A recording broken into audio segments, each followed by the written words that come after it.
ٹھیک ہے، بیج بویا گیا، اس کو ڈالا گیا، اس سے پھل نکلی، کوپل سے درخت بنا، درخت سے پھر کیا بنا، پتا، مطلب کہ کوئی ایک چیز جو کہ بنیاد سیڈ، کوئی بھی چیز ہو، انسان بھی ہے نا، جانور بھی ہے، کیا ہے، پانی ہے، سیڈ ہی وہ ایک قسم کا سیڈ ہی ہے نا، وہ بوتا ہے تو اس کے بعد پھر اس کی پرورش ہونا شروع ہوتی ہے، اس کی گروتھ ہونا شروع ہوتی ہے.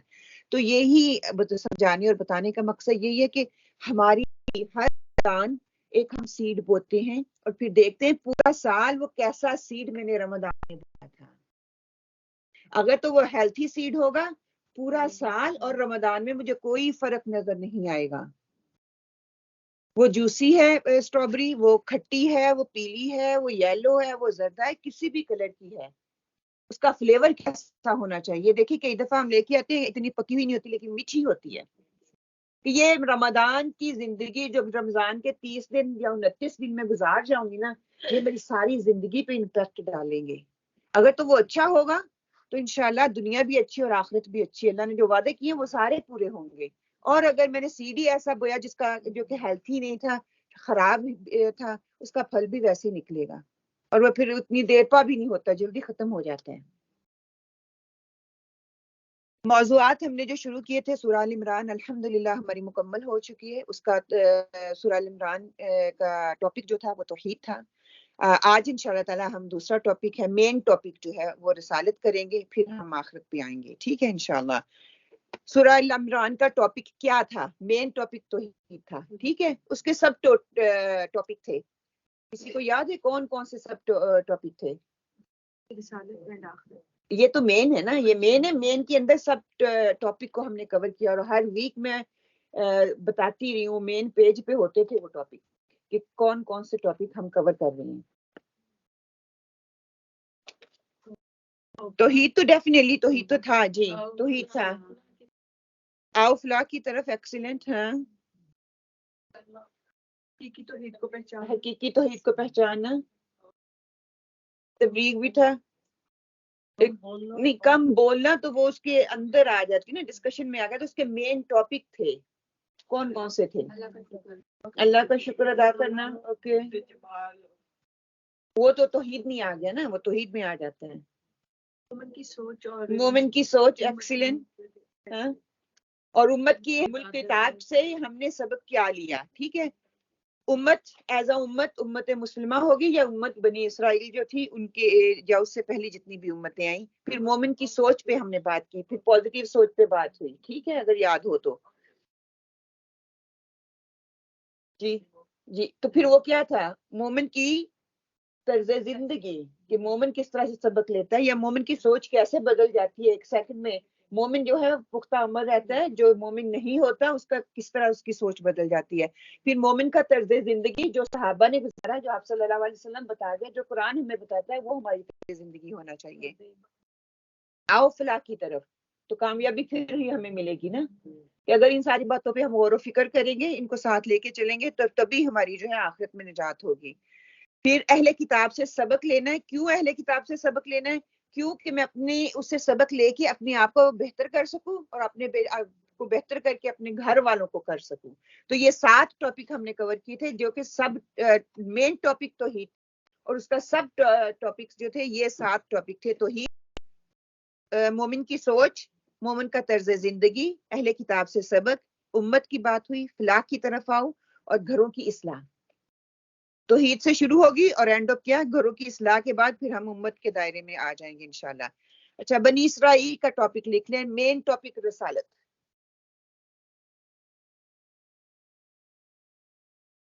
اس کے سب ٹاپک جو آج ہم کور کریں گے، منکرین کی طرف سے دیے گئے غیر عقلی دلائل. دوسرا کیا ہے کہ جلد بازی کے نقصانات کیا ہوتے ہیں، وہ جاننے کی کوشش کریں گے. اور تیسرا کیا ہے کہ قرآن کا پیغام، اچھی خبر اور انتباہ. ڈرانا، قرآن ہمیں اچھی خبر بھی دیتا ہے اور ڈراتا بھی، انذار بھی کرتا ہے. منکرین کی طرف سے دیے گئے غیر عقلی دلائل. مین ٹاپک رسالت ہے. ٹھیک ہے انشاءاللہ. بنی اسرائیل کی آیات جو ہیں 111 ٹوٹل آیات ہیں اس کی. زمانہ نزول یہ سورہ 12 نبوی میں معراج کے موقع پر ہجرت سے 1 سال پہلے نازل. اس زمانے میں قریش کی قیادت آپ صلی اللہ علیہ وسلم کے خلاف مکہ سے خراج اور آپ کے قتل کی سازش کر رہی تھی۔ بریف سٹڈی میں کیا آ جاتا ہے، آیا 1 سے 21 تک بنی اسرائیل کی اللہ سے سرکشی، بغاوت اور سزا، اس کی بات ہوگی، اور دنیا پرست قیادت کو توحید اور آخرت کے دلائل کے ذریعے دعوت دی جا رہی ہے کہ دنیا کو کمانے والا آخرت کی طرف آ جاؤ۔ آیت 22 سے 40 تک نئی اسلامی ریاست کے قیام کے لیے آپ صلی اللہ علیہ وآلہ وسلم کو علم و حکمت پر مشتمل تفصیلی احکامات دیے گئے، ان پہ ہم انشاءاللہ تعالی بات کریں گے۔ آیت نمبر 41-60 میں توحید، رسالت اور آخرت کے منکرین کے ساتھ عقلی تاریخی دلائل کے ساتھ مجادلہ اور مناظرہ کیا جائے گا، اور قرآن مجید کی نازل ہونے کے بعد کس نظر آنے والے معجزے کی ضرورت نہیں کہ کوئی بھی ہماری جب قرآن اللہ تعالیٰ نے نازل کر دیا دنیا پہ وہ آ گیا تو اس کے بعد کوئی ایسے معجزے کی دلیل جو ہے وہ باقی نہیں رہ جاتی۔ یہی سب سے بڑا معجزہ کہ یہ اللہ کی طرف سے آیا ہے اور اللہ تعالیٰ کا کلام ہے۔ بخاری کی حدیث ہے کہ حضرت عبداللہ بن مسعود کا سورت بنی اسرائیل، سورت کہف اور سورہ مریم کے متعلق بیان ہے کہ یہ عمدہ صورتوں میں سے یہ عمدہ صورتیں ہیں اور پرانا اعمال ہے۔ اس کا کیا مطلب ہے؟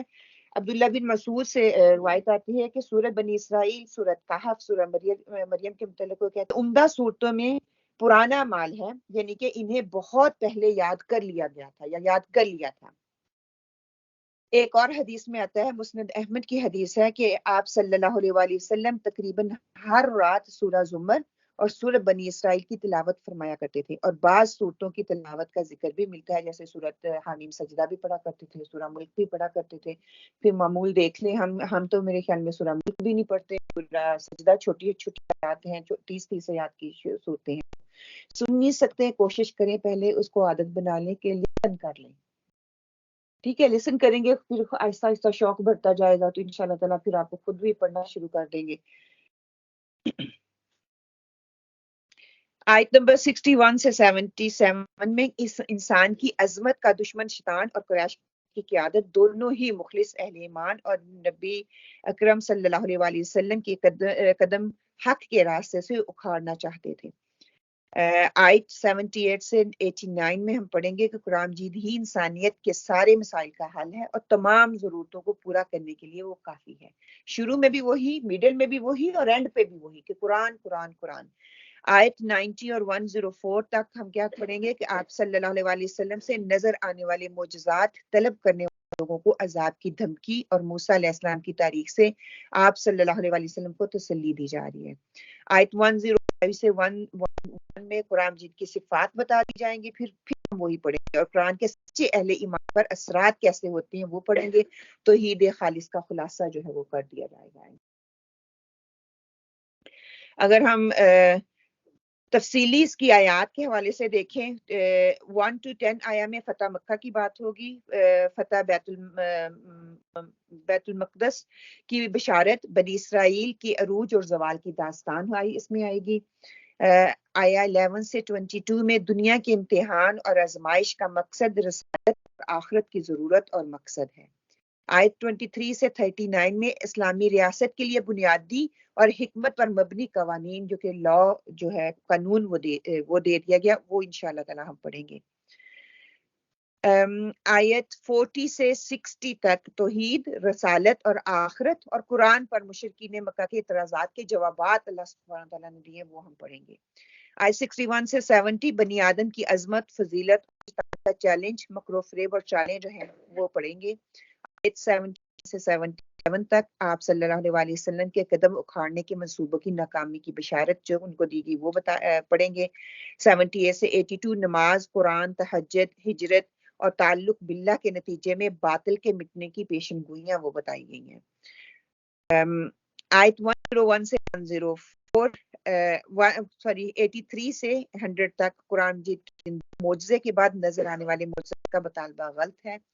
101 سے 104 قریشی قیادت، فرعونی قیادت وقت کے نبی کے قدم اکھاڑنے کے معاملے میں ایک جیسی ہے۔ آیت 105 سے 111 مجید کے حقوق، خالص عقیدہ توحید کے ساتھ دعا، حمد اور اللہ کی بڑائی بیان کرنے کی بات انشاءاللہ تعالی ہم اس میں پڑھیں گے۔ اگر پوری سورت کا خلاصہ دیکھ لیا جائے، اس کا پورا مرکزی مضمون کیا ہے، خالص عقیدہ توحید، پھر وہی بات، ہم کوئی قرآن کا پیج نکالیں گے اس میں یہی بات ہوگی، مجھے اللہ کو ایک مانو، اللہ کو خالص ہو کے اللہ کو ایک مانو، قرآن مجید کی تعلیمات پر پختہ یقین، عمل، ثابت قدمی اور ہجرت کے نتیجے میں ریاست مدینہ، فتح مکہ، فتح بیت المقدس کی بشارت اور خوشخبری سنائی جائے گی۔ پھر فرعون کی طرح قریش مکہ کی قیادت بھی آپ صلی اللہ علیہ وسلم کے جو دشمن بنے تھے وہ آپ کو مکھاڑنا چاہتے تھے، لیکن اللہ خود ان کے قدم اکھاڑ دے گا، کہ وہ تو اللہ آپ صلی اللہ علیہ وسلم کے در پہ پڑے ہوئے ہیں، اللہ تعالیٰ خود ان کے قدم اکھاڑ دے گا اور ان کو گرا دے گا۔ اس صورت میں قرآن کی حقانیت، صداقت، اخلاقی تعلیم کا ذکر ہے جو انسانی ترقی کے لیے بہت ضروری ہے۔ اوکے، اب تھوڑا سا اس صورت کا بیک گراؤنڈ میں آپ کے سامنے رکھ رہی ہوں کہ بنی اسرائیل پر جب یہ صورت پڑھتے ہیں سبحان اللہ کہ حسرت بھی ہوتی ہے، دکھ بھی ہوتا ہے اور رشک بھی آتا ہے کہ اللہ سبحانہ تعالیٰ نے سورت بقرہ سے لے کے اینڈ تک بنی اسرائیل کا ذکر کیا کہ اللہ کو، وہ اپنے دور کی مسلمان قوم تھی، وہ جو تھی اللہ کو بہت پیارے تھے، یہ نہیں کہ نہیں، جس طرح ہم اپنے آپ کو کہتے ہیں اللہ کو ہم بہت پیارے ہیں، اللہ تعالیٰ نے ہمیں اتنی رحمتیں دی ہیں، ان کو بھی، وہ بھی اللہ تعالیٰ کے لیے بہت پیارے تھے۔ اس قوم سے ان کے دیکھیں قرآن پاک میں کوئی ایسی مسلمان کے نام سے کوئی صورت نہیں ہے، بنی اسرائیل کے نام سے اللہ تعالیٰ نے قرآن پاک میں صورت نازل فرمائی۔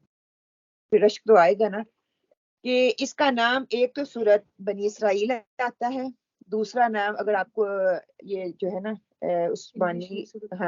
عثمانی مصحف اٹھائیں گے تو اسرا یا اسرا، سبحان الذی اسرا اس کے نام سے بھی آتی ہے، اس کا تیسرا جو ہے وہ سبحان بھی لیا جاتا ہے، سبحان الذی کے اس کا تیسرا نام، تین نام ہے اس صورت کے، ٹھیک ہے۔ بنی اسرائیل عام جو ہے نا عام پڑھتے ہیں بنی اسرائیل، اس میں بنی اسرائیل کا زیادہ ذکر ہے۔ سورت بنی اسرائیل اور سورت کہف یہ دونوں جوڑے کی شکل میں، جیسے ہم نے پیچھے پڑھا سورت البقرہ اینڈ سورہ العمران، دونوں جوڑے تھے، جوڑے کی شکل میں تھے، دونوں میں بہت سی چیزیں ایک دوسرے کے ساتھ ایک دوسرے کا ساتھ دیتی تھی، ٹھیک ہے۔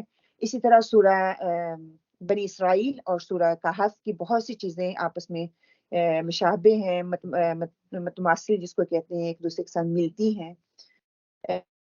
جیسے سورت بنی اسرائیل کو دیکھیں تو کیا ہے، سبحان اللہ جسے شروع ہو رہا ہے، اور سورت کہف کو دیکھیں تو کہاں سے شروع ہوتی ہے، الحمدللہ سے۔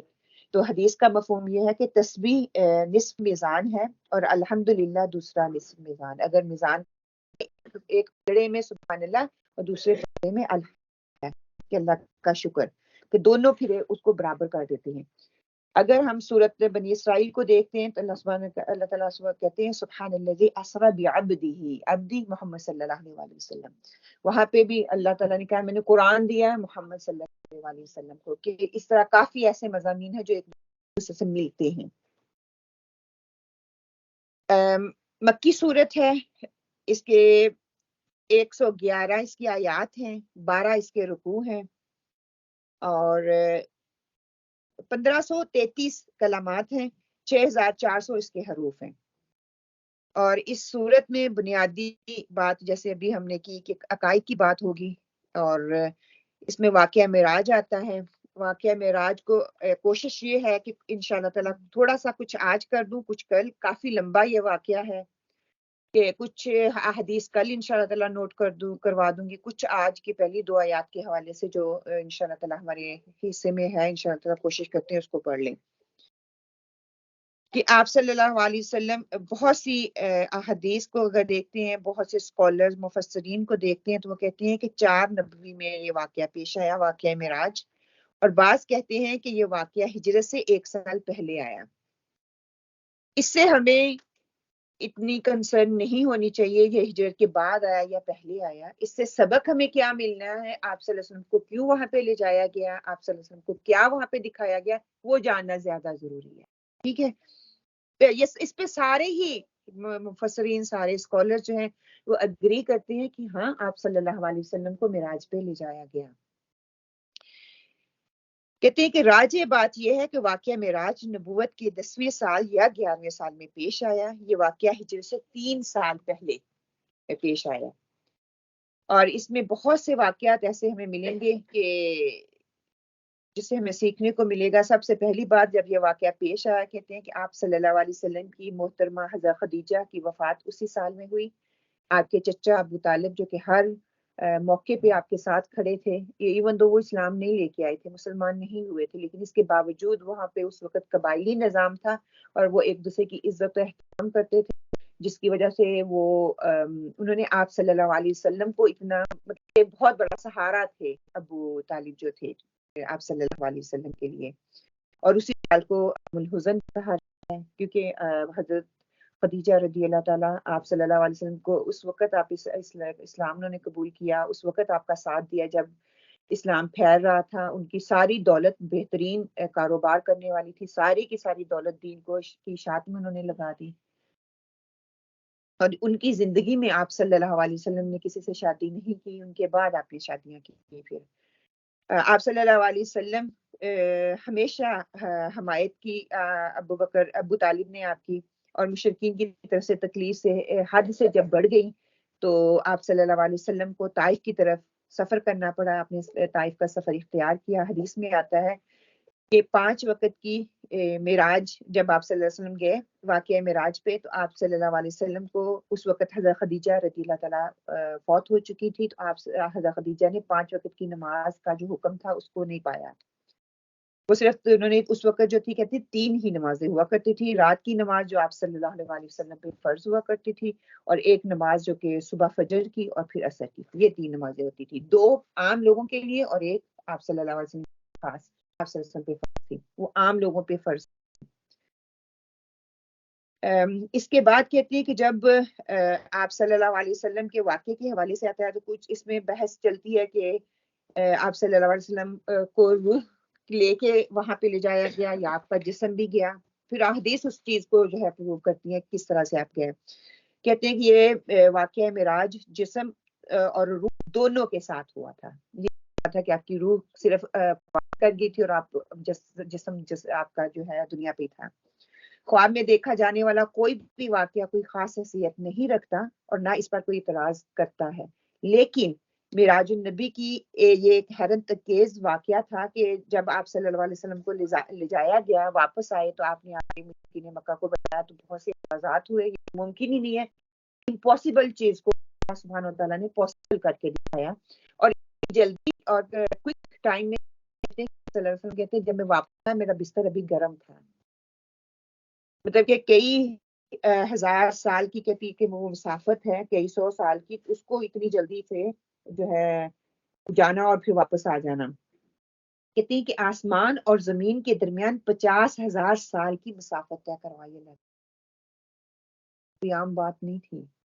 اور بھی یہ مطلب کہ عام ایمان والے بھی شاید اس وقت ہوتے نا تو شاید وہ بھی سوچتے امپاسبل چیز ہے، ایسے ممکن نہیں ہے. اس وقت ابو بکر صدیق نے کہا تھا جو محمد صلی اللہ علیہ وسلم نے کہا وہ حق اور سچ ہے.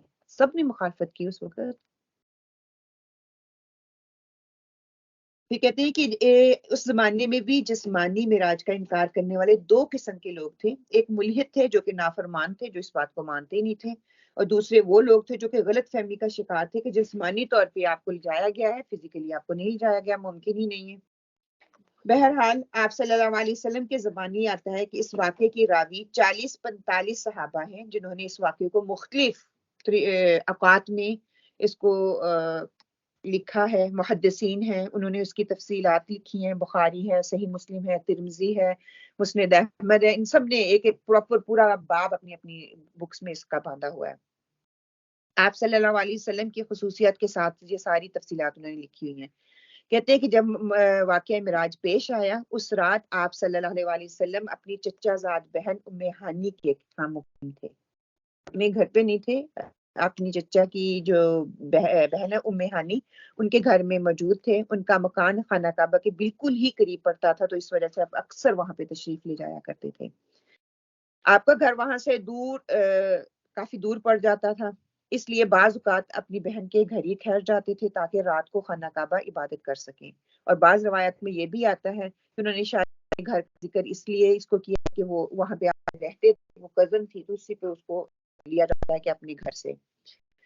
بہرحال آپ نے چچا کے گھر کو اپنے ہی گھر پہ محمول کر کے بتا دیا. بعض روایات میں آتا ہے کہ حتیم کے قیام کا ذکر بھی آتا ہے کہ یہ بات درست ہے کہ آپ صلی اللہ علیہ وسلم کو جب فرشتے لے کے گئے ام ہانی کے گھر سے تو آپ کو حتیم کے پاس جا کے وہاں پہ آپ کو بیدار کیا گیا. تو یہ بھی پتہ چلتا ہے کہ آپ کو سوتے ہوئے بھی اٹھا کے لے گئے. اور یہ بھی حدیث کا مفہوم آتا ہے کہ آپ ایسا فیل ہوتا تھا کہ آپ کو وہ چھت پھاڑ کے نکال کے لے گئے، لیکن جب آپ کو جا کے رکھا گیا تو پہلی جگہ جہاں پہ رکھا گیا تھا، آپ صلی اللہ علیہ وسلم کا بیان ہے کہ فرشتوں نے ام ہانی کے مکان کی چھت پھاڑ کر مجھے وہاں سے نکالا، پھر خانہ کعبہ کے حتیم والے حصے میں مجھے لے آئے، پھر میرے سینے کو انہوں نے کیا، میرا دل انہوں نے نکالا، اسے سونے کے میں رکھ کر آب زمزم سے اس کو دھویا، اسے علم اور حکمت سے بھر دیا اور اپنے ٹھکانے پر واپس رکھ دیا. سبحان اللہ. یہ مسلم شریف کی روایت ہے کہ یہ پہلا موقع تھا جب آپ صلی اللہ علیہ وسلم کا دل مبارک کو، قلب مبارک کو نکالا گیا اور اس کو آب زمزم سے دھویا گیا. بہت سے اسکالر جو ہیں وہ کہتے ہیں کہ کیونکہ دنیا کی آنکھ جو ہے یا دنیا کا جو بھی انسان ہے وہ اوپر جا کے اوپر والی دنیا کو دیکھ نہیں سکتا، جو دل تھا وہ اس چیز کو اس طریقے سے لے نہیں سکتا تھا، تو اس وجہ سے اللہ سبحانہ تعالیٰ نے جو بھی تھا، جس طرح سے بھی اس کو طاقت بخشنی تھی یا جو بھی کرنا تھا پھر نکال کے اس کو کیا. جس وقت آپ کا شق صدر کیا گیا اس وقت آپ زمین پر نہیں تھے بلکہ فرشتوں نے آپ کو ہاتھوں میں اٹھایا ہوا تھا. ثم انزلت، پھر جب وہ اپنا کام مکمل کر چکے تو مجھے انہوں نے نیچے اتار دیا. کہ یہ بھی نہیں ہم قیاس کر سکتے کہ آپ کو اس طرح لٹایا گیا تھا، نکالا گیا، اللہ عالم کیسے یہ پروسیجر ہوا، لیکن صحابہ فرشتوں نے آپ کو ہاتھ میں اٹھایا ہوا تھا.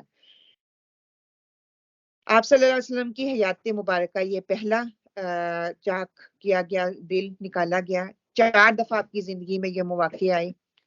پھر کہتے ہیں کہ پہلا واقعہ آپ 4 سال کی عمر میں تھے جب پہلا واقعہ ہوا، پھر جب یہ دوسرا واقعہ، اور تیسرا واقعہ جو ہے کہتے ہیں کہ عمر کے 12-13 سال آپ کی عمر تھی جب یہ واقعہ ہوا، اور تیسرا واقعہ جب آپ کا سینہ چاک کیا گیا کہ جب آپ نبوت کے منصب پہ آپ کو فائز کیا گیا. اس وقت سورہ مزمل کی آیات نازل ہوئی، اِنَّا سَنُلْقِي عَلَيْكَ قَوْلًا ثَقِيلًا، کہ ہم آپ پر ایک بوجھ جو ہے وہ بھاری بوجھ ڈالنے والے ہیں، یعنی کہ وحی کا بوجھ ڈالنے والے ہیں. تو اس وقت کہتے ہیں کہ ام المومنین حضرت عائشہ رضی اللہ تعالیٰ کہتی ہیں کہ شدید سردی میں آپ صلی اللہ علیہ وسلم کی پیشانی مبارک پر پسینے کے قطرے ٹپکنا شروع ہو جاتے تھے، اتنی شدت ہوتی تھی جب قرآن نازل ہوتا تھا. تو اس وقت آپ کا سینہ چاک کیا گیا، اور چوتھی دفعہ جب آپ کا سینہ چاک کیا گیا یہ سفر معراج پہ جب آپ گئے تو تب. تو ایک بچپن میں، ایک 13-14 سال کی عمر میں، یاد ہوگا شاید وہ واقعہ سیرت میں جب ہم پڑھتے ہیں تو آپ جا رہے تھے تو وہاں پہ ناچ گانا کوئی اس طرح میوزک کا کوئی ہو رہا تھا، تو آپ بھی وہاں پہ آپ کو اللہ سبحانہ تعالیٰ نے سنا دیا، آپ کو نیند آ گئی کہ آپ اس چیز کو دیکھ نہ سکے جو کہ فحاشی بے حیائی اس وقت ریانی ہو رہی تھی اس وقت. پھر جب وہی آئی اس کے بعد پھر ابھی واقعہ معراج میں یہ 4 دفعہ آپ کا جو ہے سینہ.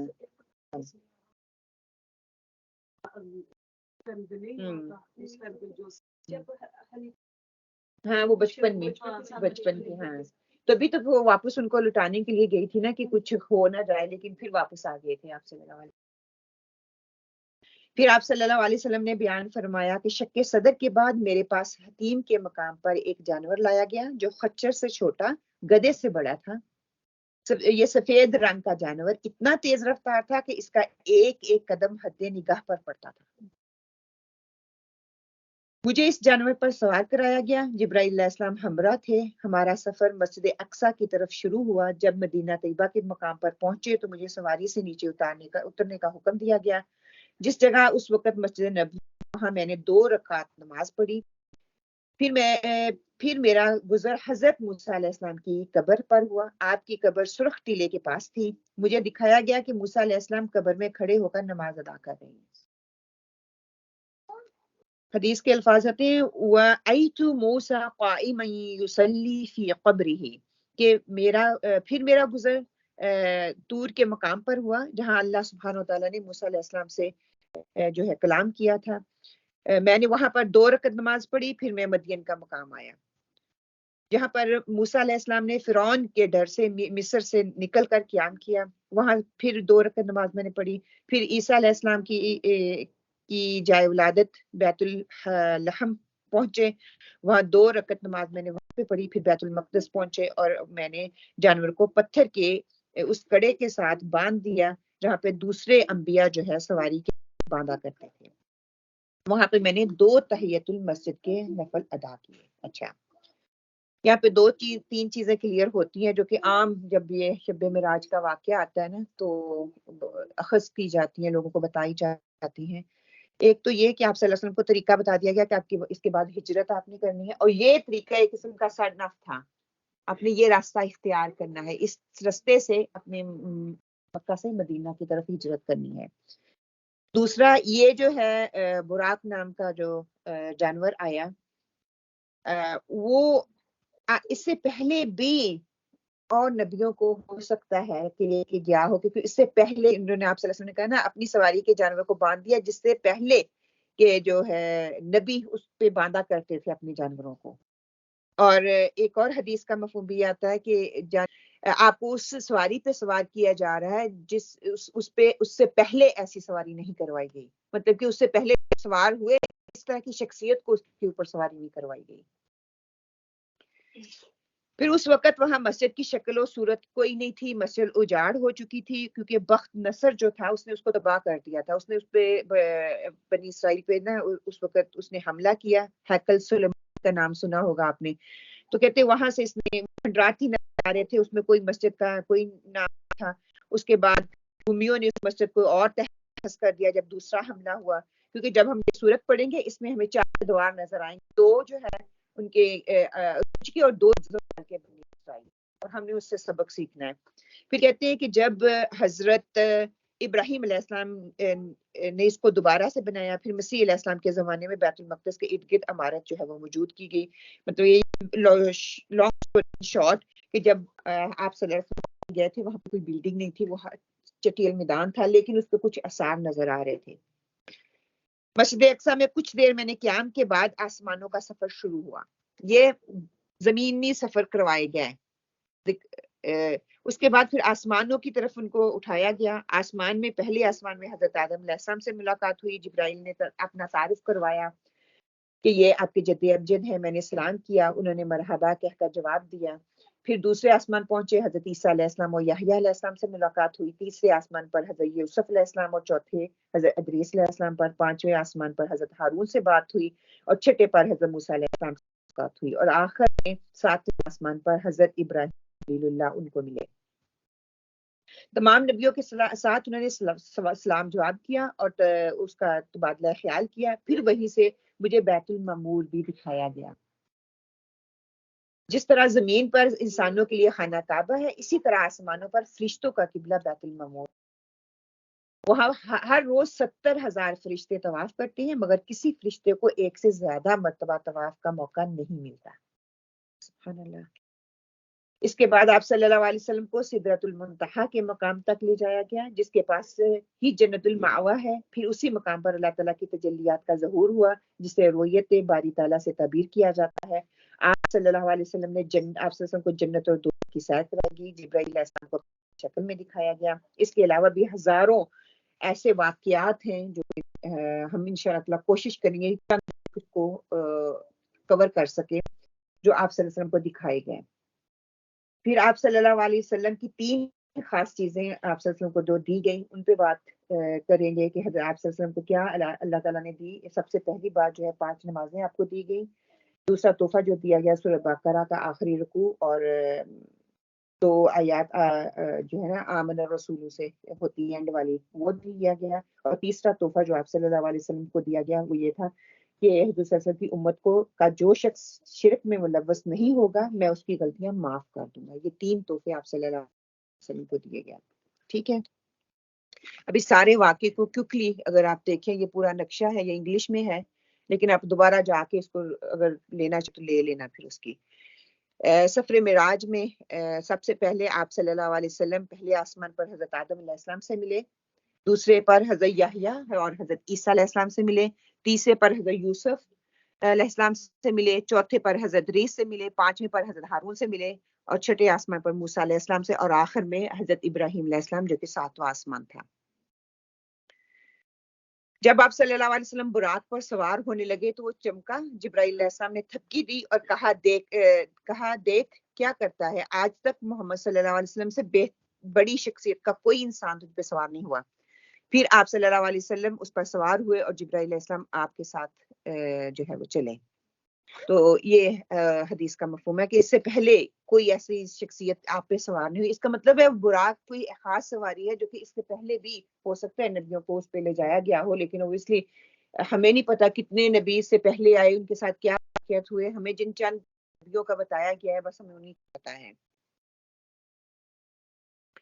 سفر معراج میں پہلی منزل مدینہ تھی جہاں آپ صلی اللہ علیہ وسلم نے اتر کر نماز پڑھی۔ دوسری منزل طور سینا بتائی جاتی ہے جہاں پہ حضرت موسیٰ علیہ السلام اس سے ہم کلام ہوئے۔ تیسری منزل بیت لحم تھی جہاں پہ حضرت عیسیٰ علیہ السلام پیدا ہوئے، اور چوتھی منزل بیت المقدس تھی، یہاں براق کا سفر ختم ہوا۔ تو یہ 4 مقام جو کہ زمینی مقام تھے، ٹھیک ہے، اور انہی کے تھرو پھر آپ نے ہجرت کی، انہی رستوں کے تھرو۔ معراج کی رات ملنے والے 3 تحفے جو تھے، سب سے پہلی نماز، یہ آپ کو زبانی یاد ہونے چاہیے، دوسرا سورۃ البقرہ کی آخری آیات، اور تیسرا امت میں سے جو اللہ کے ساتھ کسی کو شریک نہ کرے گا اللہ تعالیٰ اس کے گناہوں کو بخش دے گا۔ اس کے مشاہدات میں سے کیا تھا کہ براق جیسی تیز رفتار سواری کا میسر آ جانا، بیت المقدس میں تمام انبیاء کا جمع ہونا، اور آپ صلی اللہ علیہ وسلم کے اقتدار میں نماز ادا کرنا۔ انشاءاللہ اس کے حوالے سے احادیث آہستہ آہستہ آپ لوگوں کے ساتھ کوٹ کروں گی۔ سیڑھی کے ذریعے صلی اللہ علیہ وسلم کا آسمان پر چڑھنا، پہلے آسمان پر حضرت آدم علیہ السلام سے ملاقات، اور دوسرے آسمان پر یحییٰ علیہ السلام، تیسرے پر حضرت عیسیٰ، چوتھے پر یوسف، تیسرے پر یوسف علیہ السلام سے ملاقات، چوتھے آسمان پر ادریس سے ملاقات، پانچویں آسمان پر ہارون سے ملاقات، چھٹے آسمان سے موسیٰ، اور ساتویں آسمان پر سیدنا ابراہیم علیہ السلام سے ملاقات کی۔ سدرۃ المنتہا کا مشاہدہ، 4 نہروں کا خوبصورت نظارہ آپ صلی اللہ علیہ وسلم کو کروایا گیا۔ احکام الہی کے اترنے پر بدلتے ہوئے حسن و رونائی کے مناظر دکھائے گئے، سونے کے اڑتے ہوئے پروانوں کے چمکدار قندیلیں، ان کا وہ مشاہدہ کروایا گیا۔ بیت المعمور کی بلندی پر جو فرشتوں کا کعبہ ہے وہ دکھایا گیا۔ دودھ کے ذریعے مہمان نوازی کی گئی، اور جنتی دودھ جو ہے آپ کو اس کی لذت کا مزہ چکھایا گیا، اور آپ نے پھر فطرت کو چوز کیا۔ فطرت دودھ، ایک طرف شراب پیش کی گئی تھی، ایک طرف دودھ دیا گیا تھا، تو آپ دودھ کو پسند فرمایا۔ لوح محفوظ کے نزدیک ہونا اور کلموں کے سرسراہٹ کی آواز کا سننا، آپ نے پھر اس وقت یہ سنا جب لوح محفوظ کے قریب گئے۔ نماز پنجگانہ اور سورۃ بقرہ کے آخری 2 تحفے میں ملنا، اور آپ صلی اللہ علیہ وسلم جبرائیل علیہ السلام کو بذات خود اس کی اصل شکل میں دیکھنا، اور ان کے 600 پر کے پھر اس کے آپ نے پھر آ کے بتایا کہ وہ اتنا بڑا ہے کہ اس کے 600 پر ہیں۔ ایک اور دو آیت جو ہے، پہلی اور دوسری آیت میں آپ صلی اللہ علیہ وسلم اور کفار کے دلائل ہمارے سامنے آئیں گے۔ اسی واقعے کے پس منظر میں ہم اس کو دیکھیں گے کہ انہوں نے کیا عمل دکھایا۔ پھر منکرین کی طرف سے دیے گئے غیر عقلی دلائل جو ہے اس پہ بات ہوگی۔ پھر مقصد معراج، آپ کو نشانیاں دکھائی گئیں جس میں امت کی تربیت کا پورا پروگرام موجود تھا۔ جنت اور دوزخ بھی دکھا دی گئی، اور سارا کچھ بتا بھی دی گیا، جو جنت میں ہے وہ کیوں جنت میں ہے، جو دوزخ میں ہے وہ کیوں دوزخ میں ہے۔ ایسے بہت سی ایسی احادیث ہمیں ملتی ہیں، آتی ہیں، جو کہ ضعیف حدیث ہیں، وہ صحیح حدیثیں نہیں ہیں۔ کوشش کروں گی ان میں سے چند ایک آپ لوگوں کے سامنے رکھ دوں تاکہ تھوڑا سی ہماری ذہن سازی ہو جائے انشاءاللہ۔ اب ہم اس کا آغاز کرتے ہیں، اللہ سبحانہ تعالیٰ سے دعا کرتے ہیں اللہ سبحانہ تعالیٰ ہمارے لیے اس میں آسانی پیدا فرمائے انشاءاللہ۔ اعوذ باللہ من الشیطان الرجیم، بسم اللہ الرحمن الرحیم۔ سبحان الذي أسرى بعبده ليلا من المسجد الحرام إلى المسجد الأقصى الذي باركنا حوله لنريه من آياتنا إنه هو السميع البصير۔ پاک ہے وہ اللہ تعالیٰ جو اپنے بندے کو ہی رات میں مسجد الحرام سے مسجد اقصی تک لے گیا، جس کے آس پاس نے برکت دے رکھی ہے، اس لیے کہ ہم اپنی قدرت کے بعض نمونے دکھائیں۔ یقیناً اللہ تعالیٰ خوب سننے والا اور دیکھنے والا ہے۔ کہ اللہ کی تعریف سے یہ آغاز ہو رہا ہے، سبحان الذی اسری بعبدہ، کہ اپنے بندے محمد صلی اللہ علیہ وآلہ وسلم کو جو ہم نے سفر پہ لے کے گئے. اسرا ہوتا ہے رات کا سفر کروانا، سفر پہ لے کے جانا. وآتینا موسیٰ الکتاب وجعلناہ ھدی لبنی اسرائیل الا تتخذوا من دونی وکیلا. ہم نے موسیٰ کو کتاب دی اور بنی اسرائیل کے لیے ہدایت بنا دیا کہ تم میرے سوا کسی کو اپنا کارساز نہ بنانا. ذریۃ من حملنا مع نوح انہ کان عبدا شکورا. اے ان لوگوں کی اولاد جنہیں ہم نے نوح کے ساتھ سوار کر دیا تھا، وہ ہمارا بڑا شکر گزار بندہ تھا. کہ نوح علیہ السلام کی یہاں پہ تعریف کی جا رہی ہے، موسیٰ اور نوح کی مثالیں دے کے بتایا جا رہا ہے. وہ ان کی قوموں نے بھی ان ریجیکشن دی تھی، اب آپ سے کو ذہنی طور پہ تیار کیا جا رہا کہ اب آپ بھی واپس جاؤ گے، جا کے قوم کو بتاؤ گے، ان کا ریئیکشن آئے گا. نوح علیہ السلام کے ساتھ بھی ایسا ہی ہوا، لیکن انہوں نے شکر گزاری کی، وہ اللہ تعالیٰ کے شکر گزار بندے تھے. آیت نمبر 4 اور 8 میں جو ہے ہمیں کیا ملتا ہے کہ انسان کا دشمن تکبر ہے اور شیطان ہے. کیوں؟ حق کو وہ ماننے سے منع کرتا ہے نا. انسان کا تکبر ہی ایسا جو ہے جو آپ کو حق ماننے نہیں دیتا، جو سچ ہوتی ہے آپ کے سامنے آ بھی جائے تو آپ اس کا انکار کرتی ہیں. اور دوسرا کیا ہوتا ہے کہ شیطان آپ کے دل میں وسوسے ڈالتا ہے کہ نہیں یہ چیز حق نہیں ہے، سچ نہیں ہے، پتہ ہونے کے باوجود ہمیں پتہ ہے نا یہ حق ہے، سچ ہے، ہر چیز سچ ہے، کیوں نہیں ہم مانتے؟ یا تو تکبری رویہ ہے کہ ہم کرنا نہیں چاہتے، ہمیں کس چیز کا بودر ہی نہیں ہے، ہمیں پرواہ ہی نہیں ہے، یا پھر شیطان کرواتا ہے ہم سے. پھر واضح ہدایات آنے کے بعد بھی سرکشی کا رویہ تو اللہ تعالیٰ کی طرف سے ہے کہ اللہ تعالیٰ کیا کرتے ہیں، اللہ تعالیٰ کہتے ہیں پھر میں اس کو سزا دوں گا.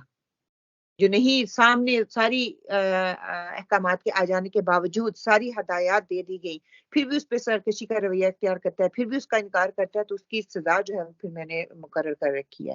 بنی اسرائیل کی طرح غلط عقیدے، غلط رسومات کی پیروی کرو گے تو تمہارا انجام بھی ویسا ہی ہوگا جیسا ان کا ہوا. وہ کیا تھے؟ غلط رویوں پہ پڑے ہوئے تھے، غلط طریقے انہوں نے اپنائے ہوئے تھے، ہر طرح کے غلط رسم و رواج میں وہ پڑ گیا، جس کی وجہ سے وہ سرکشی میں پڑے ہوئے تھے. انہوں نے اللہ تعالیٰ نے وہ اس وقت جیسے ہم پیاری قوم ہے، وہ بھی اسی طرح مسلمان قوم تھی. انہوں نے بار بار معجزات مانگے، بار بار دعائیں کی، اللہ تعالیٰ نے ان کی ہر دعا کو قبول کیا، لیکن اس کے باوجود پھر انہوں نے ریجیکشن ہی دی. وَقَضَيْنَا إِلَى بَنِي إِسْرَائِيلَ فِي الْكِتَابِ لَتُفْسِدُنَّ فِي الْأَرْضِ مَرَّتَيْنِ وَلَا تَعْلُنَّ عُلُوًّا كَبِيرًا. ہم نے بنو اسرائیل کے لیے ان کی کتاب میں صاف فیصلہ کر دیا تھا کہ تم زمین میں دوبارہ فساد برپا کرو گے اور تم بڑی زبردست زیادتیاں کرو گے. فَإِذَا جَاءَ وَعْدُ أُولَاهُمَا بعثنا عليكم عبادا لنا أولي بأس شديد فجاسوا خلال الديار وكان وعدا مفعولا. ان دونوں وعدوں میں سے پہلے کے آتے ہی ہم نے تمہارے مقابلے پر اپنے بندے بھیج دیے جو بڑے ہی لڑاکے تھے، بس وہ تمہارے گھروں کے اندر تک پھیل گئے اور اللہ کا یہ وعدہ پورا ہونا ہی تھا. اب یہاں پہ ان کو بتا دیا گیا کہ اللہ تعالیٰ نے کس طرح ان کو یہ ان کی جو ہے نا تباہی کا پہلا دور، زوال کا پہلا دور، کہ جب امتیں اللہ تعالیٰ کے احکامات کو یا قومیں اللہ تعالیٰ کے احکامات کو نہیں مانتی تو ان کا انجام کیسا ہوتا ہے. اللہ تعالیٰ ان کو تہس نہس کر دیتا ہے. کہتے ہیں بخت نصر کی کاروائی کا پہلی تباہی اس پہ ہوئی جب یہ گیا لیکن اس کے باوجود اس کہتے بنی اسرائیل اپنی زندگی بڑے عیش و آرام سے گزار رہے تھے. وہ اس نے جا کے دیکھا کہ یہ تو ان کو تو پرواہ ہی نہیں ہے، بڑے اپنی زندگی کو عیش و آرام سے گزار رہے ہیں، تو اس نے جا کے اس کی اینٹ بجا دی.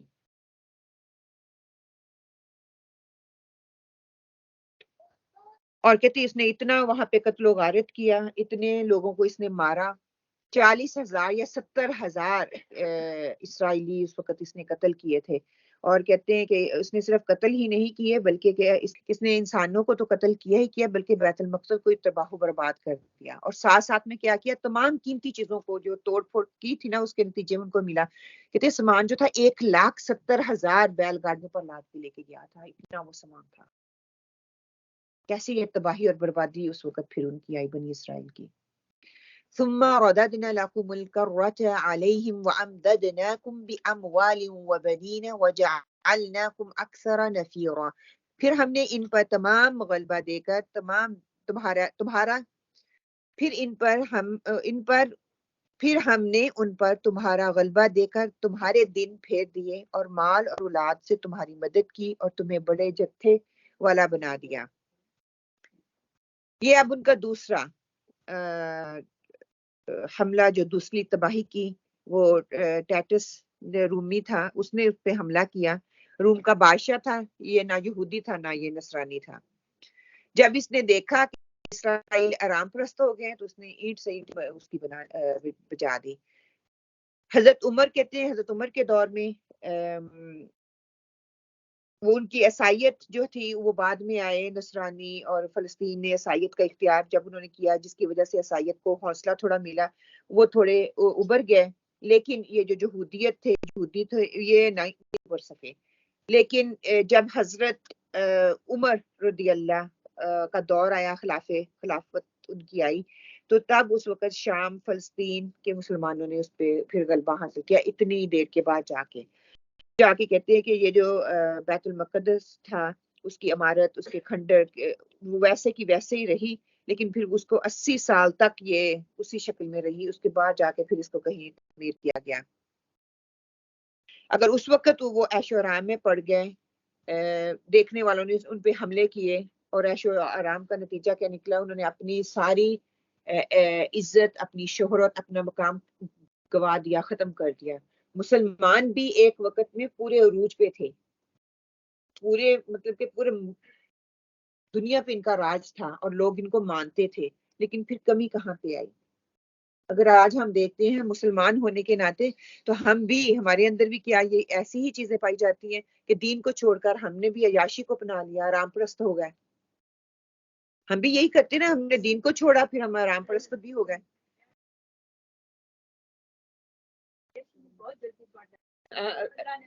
اللہ نے منع کیا ہے کہ وقت کا ضیاع ہے نا۔ ہاں اور یہودیوں کا بھی یہی عمل تھا کہ شرک اور بدعت معاصی عام ان کے اندر تھی، ہم نے بھی وہی طریقے اپنا لیے۔ ہم ہر بات پہ اللہ کے ساتھ شریک ٹھہراتے ہیں، بدعتیں ہم نے رواج دے دی، ہم کہہ رہے ہیں کہ یہ دین کا حصہ ہے، پھر گناہ پہ گناہ ہم کیے جا رہے ہیں، ہمیں کوئی پرواہ ہی نہیں ہے، ہمیں بودر ہی نہیں، کیوں سارے کر رہے ہیں، ہمیں روکنے والا کوئی آج اٹھ کے نہیں منکر کر کے دیکھے تو صحیح، اس کا حشر نشر کیا کرتے ہیں۔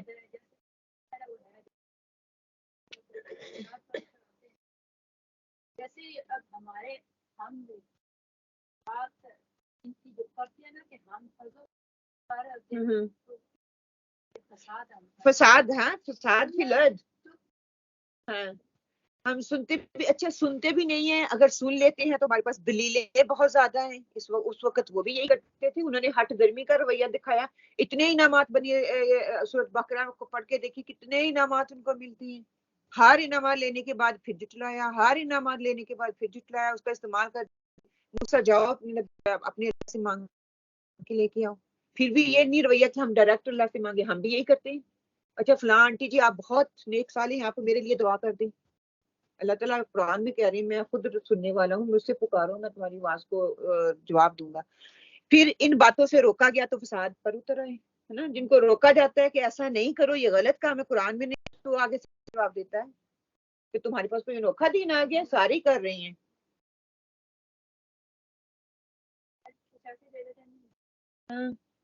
کہ آج مسلمانوں کو بھی جب نہیں منکر کا کہا جائے تو فساد ہی وہ پھیلاتے ہیں نا دنیا میں۔ اس وقت انہوں نے بھی یہی کہا کہ نہیں ہم حق پہ ہیں، ہم ٹھیک ہیں، ہم اللہ کے چہیتے ہیں، اللہ کے احکامات کو پس پشت ڈال دیا۔ ہم ڈالتے ہیں پس پشت، ہم بھی ڈالتے ہیں نا، انہوں نے پس پشت ڈالا، ہم بھی ڈالتے ہیں، ہم ہر معاملے میں ڈالتے ہیں۔ پہلے ہم دیکھیں میرا فائدہ کہاں پہ ہے، کبھی ہم نے کوئی معاملہ کرتے ہوئے سوچا کہ اللہ کا فائدہ ہے، اللہ تعالیٰ نے اس میں ہمیں کیا بتایا، آپ صلی اللہ علیہ وسلم نے کیا بتایا؟ ہم پہلے کہتے ہیں میرا فائدہ کہاں پہ ہے، میرے بچوں کا فائدہ کہاں پہ ہے، فیوچر میں مجھے اس سے فائدہ ملنے والا ہے۔ غلط طریقہ ہے یا صحیح طریقہ ہے، لیکن میں نے وہ سوچتے ہیں ہم لوگ۔ پھر کیا ہے، ملت ابراہیمی کو چھوڑ دیا، ہم نے بھی آج وہی کر دیا۔ جو آپ حضرت ابراہیم علیہ السلام کا طریقہ تھا وہ کیا تھے؟ حنیف، ہم نے پڑھا نا کہ وہ حنیف تھے۔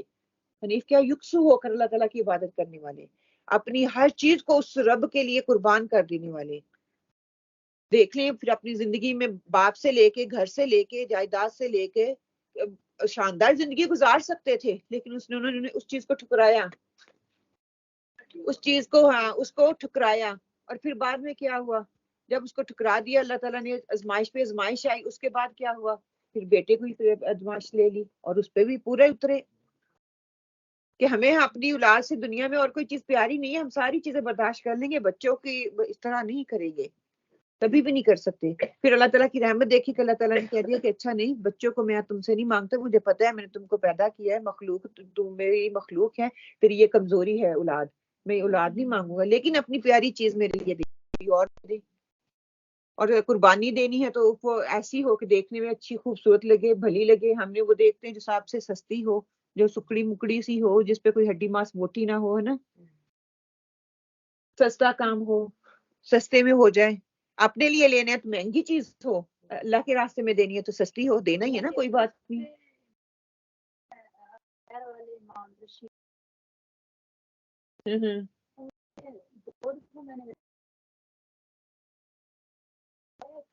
قربانی اور اپنی کے حساب سے کرو، لیکن بتانے کے باوجود ایسا ہی ہو رہا ہے کہ وہ اگر 20 میں ہو رہی ہے تو 20 ہی دے دو.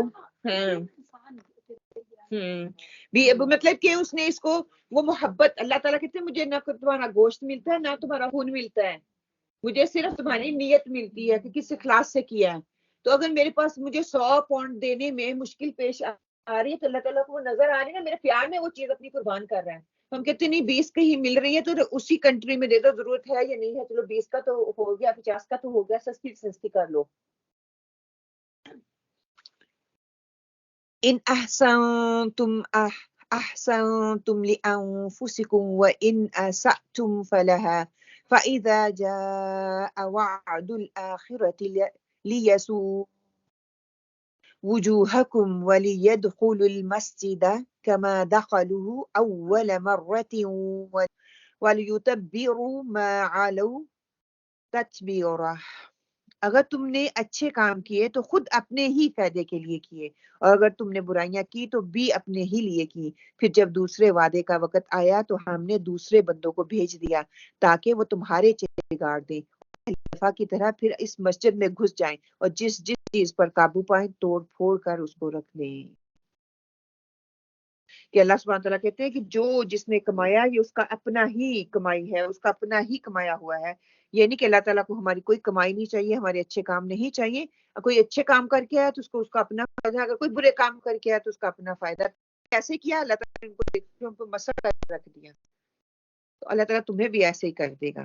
تو ہمیں لینے کی کیا یہاں پہ ضرورت ہے، کیا حاصل کرنے کی ضرورت ہے کہ ہمیں نیکیاں اپنے لیے ہم کما رہے ہیں، اس میں ہمارا اپنا، ہمیں حریص ہونا چاہیے، ہمارا اپنا فائدہ ہے، کسی دوسرے کو فائدہ نہیں ملنے والا.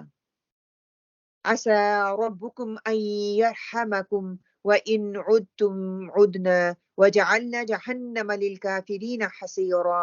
امید ہے کہ تمہارا رب تم پر رحم کرے، ہاں اگر تم پھر بھی وہی کرنے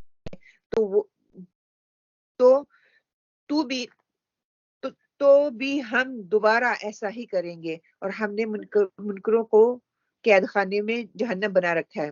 امید ہے کہ تمہارا رب تم پر رحم کرے گا، ہاں اگر تم پھر بھی وہی کرنے لگے تو بھی ہم دوبارہ ایسا ہی کریں گے، اور ہم منکروں کو قید خانہ جہنم بنا رکھا ہے کہ منکرین جو ہیں ان کے لیے قید خانہ جو ہے وہ جہنم کے لیے تیار ان کے لیے رکھا ہے، اور وہ ہمیشگی کی جہنم میں وہاں پہ رہیں گے. پھر جو دنیا میں اللہ سبحانہ و تعالیٰ تو ہو سکتا ہے اگر ہم اچھا کام کریں تو اللہ تعالیٰ کی ہمیں امید ہے کہ اللہ تعالیٰ ہم پہ رحم فرما دیں گے، اور اگر ہم نہیں کریں گے تکبر کا رویہ اختیار کریں تو دوبارہ کرنے میں اللہ تعالیٰ کو کوئی اس میں مشقت یا مشکل پیش نہیں آنے والی، وہ اس کو کر دے گا. جو انکار کرنے والے اس کے لیے تیار کھڑا ہے. وہ آج مسلمان پر بھی جہودیت والی حالت طاری ہوئی ہے، جو جہودی اس وقت کر رہے تھے، انکار کرنے والے مشرکین کر رہے تھے، وہی آج مسلمان کر رہا ہے کہ مغلوبیت، مظلومیت، مذہبیت، لہو، لعب، کھیل تماشا، عیش عشرت، آرام، کفر، شرک، معاصی، یہ ساری چیزیں ہمارے اندر بھی ویسے ہی پائی جاتی ہیں. اور ہم کیا سمجھتے ہیں کہ ہم اللہ تعالیٰ کی عبادت کریں، ہم مسلمان ہیں. یہ سب چیزیں فساد فی الارض کا سبب بنتی ہیں. کیسے یہ سب چیزیں فساد فی الارض بنتی ہیں؟ مظلومیت، مذہبیت پہ چل جائیں، مغلوبیت کیسے؟ میں اس پہ غالب آ جاؤں، میں اس پہ اس سے آگے بڑھ جاؤں، میں مطلب یہ جنگ ہی ہے نا ایک قسم کی لگی ہوئی، دوسروں کو ہم دوسروں سے کمپٹیشن آگے بڑھنے میں میں نے اپنا دن رات خراب کیا ہوا ہے، میں نے اپنے آپ کو مشکل میں ڈالا ہوا ہے، میں نے اپنے آپ کو مشقت میں ڈالا ہوا ہے، اپنے آپ کو مجھے سکون نہیں ہے، صبح شام دن رات چل سوچا لگی ہوئی ہے۔ پھر مظلومیت، دوسروں پہ ظلم کر رہے ہیں، بیچارے بن کے ہم دنیا میں رہ رہے ہیں، کوئی ہماری سن ہی نہیں رہا۔ مذہبیت پسند، وہ مسلمان وہ فلاں مسلمان، وہ فلاں مسلمان، وہ فلاں فرقہ وہ فلاں فرقہ، مطلب کہ اپنے ہی ہم اپنی جگہ جگہ کی مسجدیں بنا کے بیٹھے ہوئے ہیں۔ لہو و لعب کیا ہوتا ہے؟ عیاشی، بے حیائی، عریانی، فحاشی، دنیا، مقصد کیا؟ صرف دنیا کرنا، کھانا پینا، that's it۔ جانوروں سے بھی بدتر زندگی ہم جی رہے ہیں۔ جانوروں کا یہ تو ہے نا کہ وہ اللہ تعالیٰ کی اطاعت تو کر رہے ہیں، جیسا ان کو بولا اللہ تعالیٰ نے وہ کر رہے ہیں۔ ہمیں اللہ تعالیٰ نے عقل دے دی، ہماری ٹیسٹ بھی ساتھ میں رکھ دیا، ٹیسٹ بچہ ہمارے ہاتھ میں ہے، ہم اس کو لے کے چل رہے ہیں، پھر ہم ہر چیز کا انکار کر رہے ہیں، اللہ کے ساتھ شریک ٹھہرا رہے ہیں، اور گناہ کرنے کے بعد ہمیں اس کے یہ بھی نہیں ہوتا کہ ہم نے گناہ کر دیا ہے، ہم پھر کہتے ہیں ہم تو اصلاح کرنے والے ہیں۔ وہ بالکل سورہ بقرہ کے بگنی میں چلے جائیں، وہ کہتے ہیں فساد پھیلانے کے بعد کہتے ہیں ہم تو فساد پھیلانے والے نہیں ہیں، ہم تو اصلاح کرنے والے ہیں۔ کافر یہودی ہو یا نصرانی ہو وہ تو جہنم میں جائیں گے ہی، لیکن افسوس ہے کہ ہم مسلمان ہو کر بھی اس کا حصہ بن رہے ہیں۔ مسلمان کے لیے تو وعدہ ہے نا جنت، اچھے عمل کرو، اچھا بیج بو، اچھا سیڈ بولو، دنیا میں رہتے ہوئے دوسروں کو فائدہ دو اور آخرت میں اپنے لیے فائدہ حاصل کر لو، لیکن ہم اس کے الٹ چل رہے ہیں۔ جو خوش فہمیاں اس وقت ان کو تھی وہی خوش فہمیاں ہمیں بھی ہیں۔ ان ھذا القرآن یہدی للتی ہی اقوم للصلاة ان لهم اجرا کبیرا، یقیناً یہ قرآن وہ راستہ دکھاتا ہے جو بہت ہی سیدھا ہے، اور ایمان والوں کو جو نیک اعمال کرتے ہیں اس بات کی خوشخبری دیتا ہے کہ ان کے لیے بہت بڑا اجر ہے۔ جو اللہ تعالیٰ کے قرآن جو ہے وہ ہمیں صحیح اور غلط بتا رہا ہے، یہ کام صحیح کرو گے، سیدھے راستے پہ چلو گے، تمہارے لیے خیر ہے، تمہارے لیے جنت ہے، اللہ کا وعدہ ہے، اللہ کا دیدار ہے۔ اگر تم نہیں لے کے آؤ گے، ایمان نہ لے کے آؤ گے، تمہارا اپنا نقصان ہے۔ جب انسان مان لیتا ہے اس چیز کو، یہ قرآن ہی صحیح راستہ ہے، اس راستے پہ چل نکلتا ہے، تو اللہ پہ ایمان لاتا ہے، اس کا ایمان پختہ ہوتا ہے، نیک امال کرتا ہے، نیک امال میں وہ بڑھتا ہے، پھر اللہ تعالیٰ اس کو خوشخبریاں بھی سنا رہے ہیں کہ ان کی خوشخبریاں بہترین اجر ہیں آخرت میں۔ وَأَنَّ الَّذِينَ لَا يُؤْمِنُونَ بِالْآخِرَةِ أَعْتَدْنَا لَهُمْ عَذَابًا عَلِيمًا، اور یہ کہ جو لوگ آخرت پر یقین نہیں رکھتے ان کے لیے ہم نے دردناک عذاب تیار کر رکھا ہے۔ وَيَدْعُ الْإِنسَانُ بِالشَّرِّ دُعَاءَهُ بِالْخَيْرِ وَكَانَ الْإِنسَانُ عَجُولًا، کہ اور انسان برائی کی دعائیں مانگتے تھکتا نہیں ہے، جب مانگنے لگتا ہے بالکل اس کی اپنی بلائی کی دعا کی طرح انسان ہے ہی بڑا جلد باز، کہ وہ جب دعا مانگتا ہے اپنی بھلائی کے لیے، اس کو بظاہر جو وہ بھلائی نظر آ رہی ہے لیکن اپنے اس میں اس کی خیر نہیں ہے۔ کیوں؟ کیونکہ انسان جو ہے وہ اپنا فیوچر، اپنا کل نہیں دیکھ سکتا۔ ہمیں نہیں پتا ہمارے لیے کیا چیز اچھی ہے، ابھی تو مجھے لگ رہا ہے کہ فلاں چیز میرے لیے اچھی ہے اور میں اس کے لیے حریص ہوں، اس کے لیے میں دعائیں بھی کرتی ہوں، لیکن رب جس نے بنایا ہے ہمیں، اس کو پتا ہے کہ یہ انسان کے لیے بہتر ہے، کب ہے، کس وقت ہے، اس کا وقت مقرر کر دیا۔ اور اللہ تعالیٰ کہتے ہیں نا کہ میں نے تجھے تخلیق کیا اور مجھے پتا ہے تمہارے لیے کیا بہتر ہے، میں ظلم نہیں کرتا۔ لیکن انسان عجلت سے بنا ہے، بہت جلد باز ہے۔ اس آیت سے لے کے نا 11-15 آیت تک انشاءاللہ تعالیٰ اس میں ہمارے محاسبے کے جو نکات ہیں ان کو نوٹ کرتے جائیں ساتھ ساتھ، کہ قرآن بطور راہ ہدایت ہے، یہ ہدایت کے لیے اللہ تعالیٰ نے اتارا ہے، یہ بے مقصد نہیں اتارا گیا، صرف ثواب کی خاطر نہیں اتارا گیا ہے، اس لیے اتارا گیا کہ انسان اس کو پڑھے اور اپنے عملوں کو چینج کرے، ہدایت کے راستے پہ اترے، کیونکہ یہی راستہ انسان کو مطلوب ہے، یہی خیر کی طرف لے کے جانے والا ہے، اس کے لیے اپنی تڑپ دکھائے۔ پھر ایمان کے لیے بشارت ہے، جو ایمان لے آئے گا اس کے لیے خوشخبریاں سنانے والی ہے یہ کتاب۔ کیا کہتے ہیں؟ جنت ہوں گی، باغات ہوں گے، دیدار ہوں گے، مہمان نوازی کی جائے گی، فرشتے ان کے لیے دعائیں کرتے ہیں، بے انتہا جو ہے اس کے لیے خوشخبریاں ہیں۔ پھر ترغیب کے بعد ترغیب دی جا رہی ہے، ڈرایا جا رہا ہے، پہلے ترغیب دی جا رہی تھی کہ ایسا کرو ایسا کرو ایسا کرو، اب ڈرایا جا رہا ہے کہ نہیں کرو گے تو اس کا انجام بہت برا ہوگا۔ جب جذبات میں آتے ہیں نا، دیکھیں اگر ہم اس کو دیکھیں، انسان عجلت کب کرتا ہے، جلدی کب کرتا ہے؟ جلدی جلدی کر لو. کب یہ انسان کب ایسے کام جلدی والے کام کب کرتا ہے؟ کہیں جانا کہ یہ انسان کے جذبات ہیں. ہم اس کو ڈفرینٹ کیٹیگریز میں جو ہے ڈیوائڈ کر سکتے ہیں, ڈفرینٹ کیٹیگریز میں کر کے اس پہ بات کر سکتے ہیں. جیسے جب جذبات آتے ہیں تو منہ سے غلط باتوں کا ہم نکالتے ہیں, غلط باتوں کو. میرے بچے کو لگا دیں, جیسے میری عمر آپ کو لگ جائے, میرے میاں کو آپ کی عمر لگ جائے, ہمیشہ خوش رہیں. یہ تو اچھی دعا ہے, لیکن یہ کہ بچے تنگ کریں گے تو ہم فوراً سے جذبات میں کہہ دیتے ہیں کل کا مرتا تو آج ہی مر جائے, تو آیا ہی کیوں تھا دنیا میں, ہے نا. یا پھر کسی کے ساتھ دشمنی ہے تو ہم کہتے ہیں کہ شکر ہے بیمار ہوا, اللہ استغفر اللہ, کہ اللہ تعالیٰ جان چھوٹے گی مر جائے گا. تو نہیں, ہم یہ کہتے ہیں نا بغیر سوچے سمجھے کہتے ہیں, ہم اپنی طرف سے بددعا دیتے ہیں. لیکن یہ جذبات ہوتے ہیں جو کہ ہماری اندر جو چیز چل رہی ہوتی ہے نا, اس کو باہر الفاظ کے تھرو ہماری وہ عکاسی ہوتی ہے.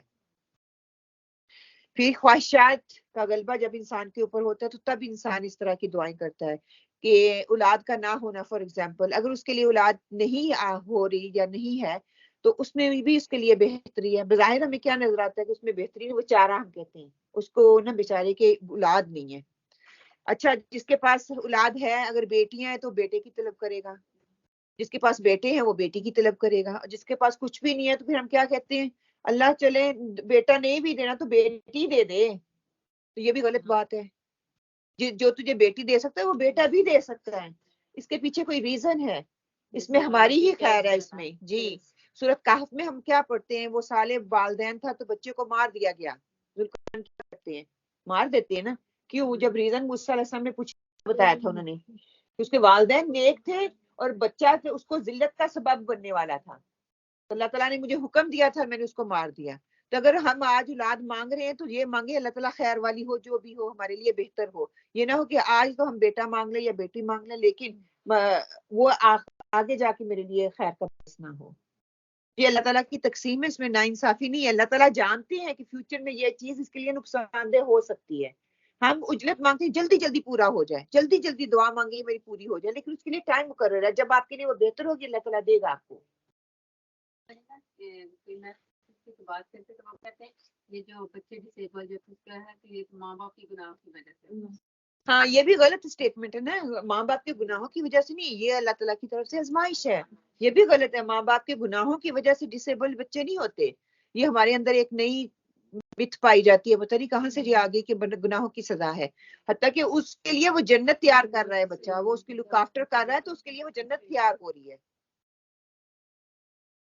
صبر بھی, برداشت بھی اللہ کی. دیکھیے وہ بچہ اتنا اس کے لیے پیارا ہو جاتا ہے, ہو سکتا ہے نارمل بچہ جب اس کا فوت ہو تو اتنی اس کے ساتھ وہ بانڈنگ نہیں ہوتی.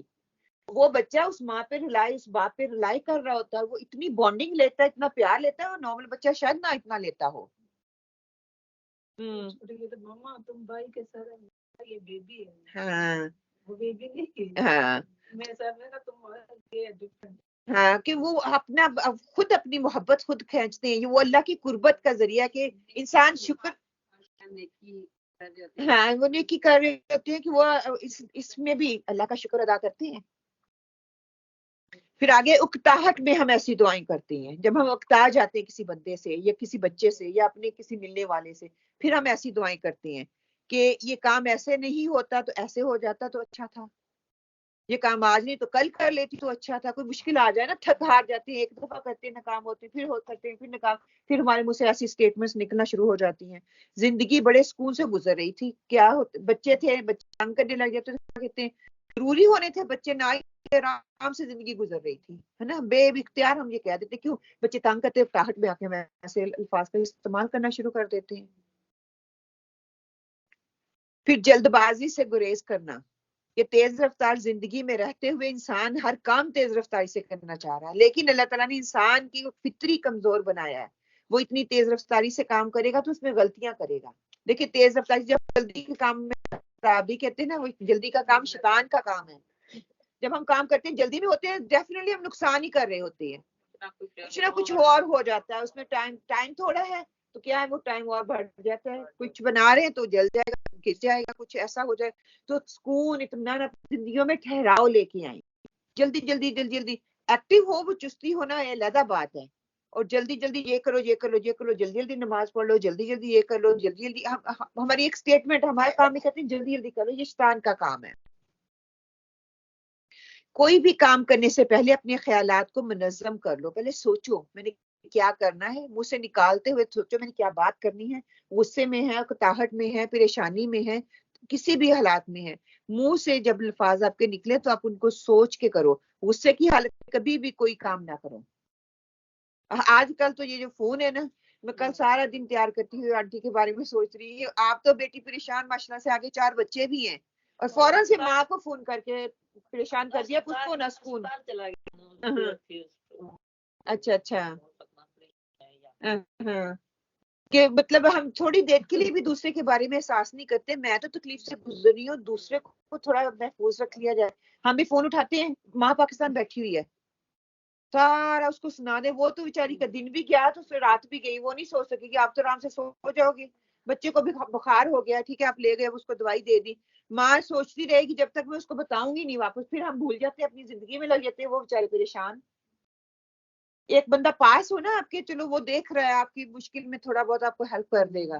جو اتنا دور بیٹھے وہ آپ کو کیا ہیلپ کرے گا سوائے صرف آپ کے لیے دعا کرنے کے. اور دعا تو وہ ویسے بھی پیرنٹس تو آپ کے لیے دعا کرتے ہی ہیں.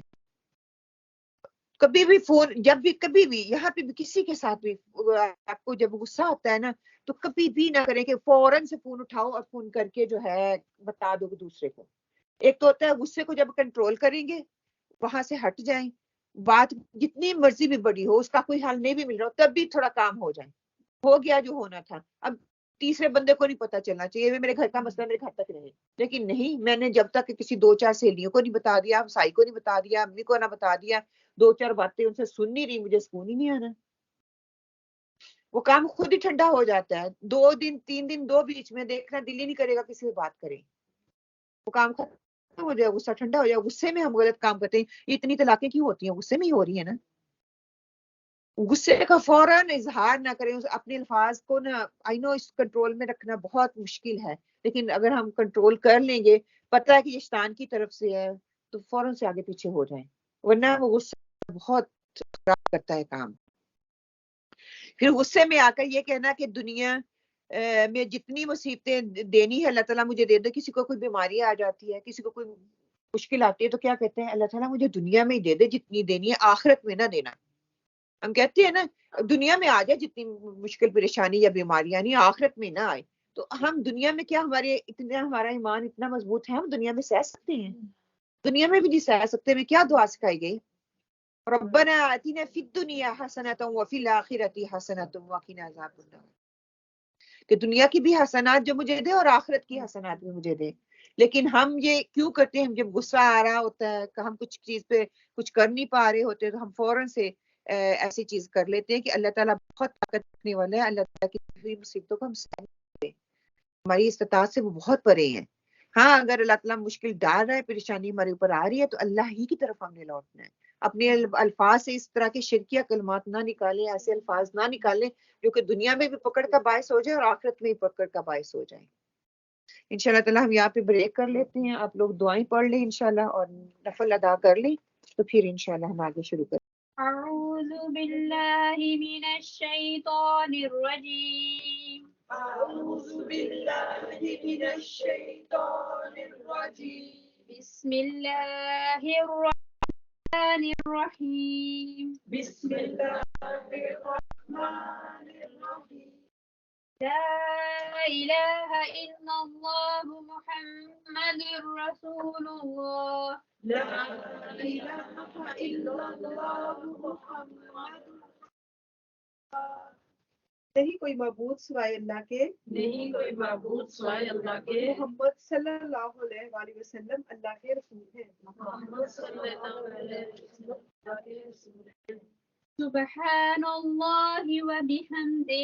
سبحان اللہ وبحمدہ. سبحان الله العظيم. سبحان اللہ العظیم.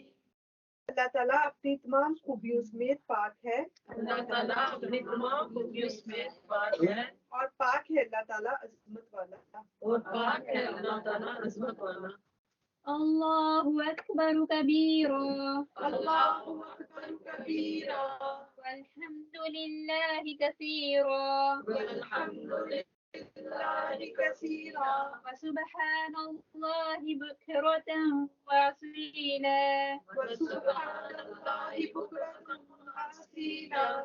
اللہ سب سے بڑا ہے، بہت زیادہ حمد و ستائش کا مستحق ہے، اور میں صبح و شام اللہ کی پاکیزگی بیان کرتی ہوں۔ یا حی یا قیوم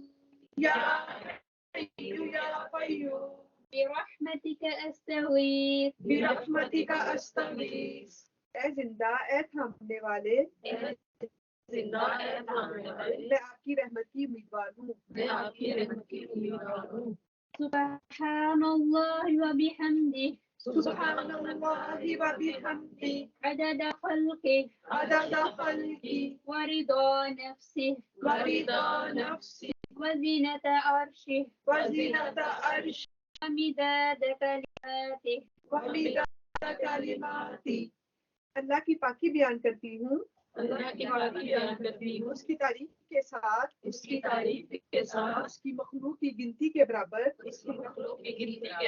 اور اس کی ذات کی خوشنودی کے موافق، اور عرش کے وزن، اس کے کلمات کی سیاہی کے برابر۔ ربنا آتنا من لدنك رحمة ربنا آتنا من لدنك رحمة وهيئ لنا من أمرنا رشدا وهيئ لنا من أمرنا رشدا۔ اے ہمارے رب، ہم کو اپنی رحمت خاص سے نواز، اور ہمارا معاملہ درست کر دے۔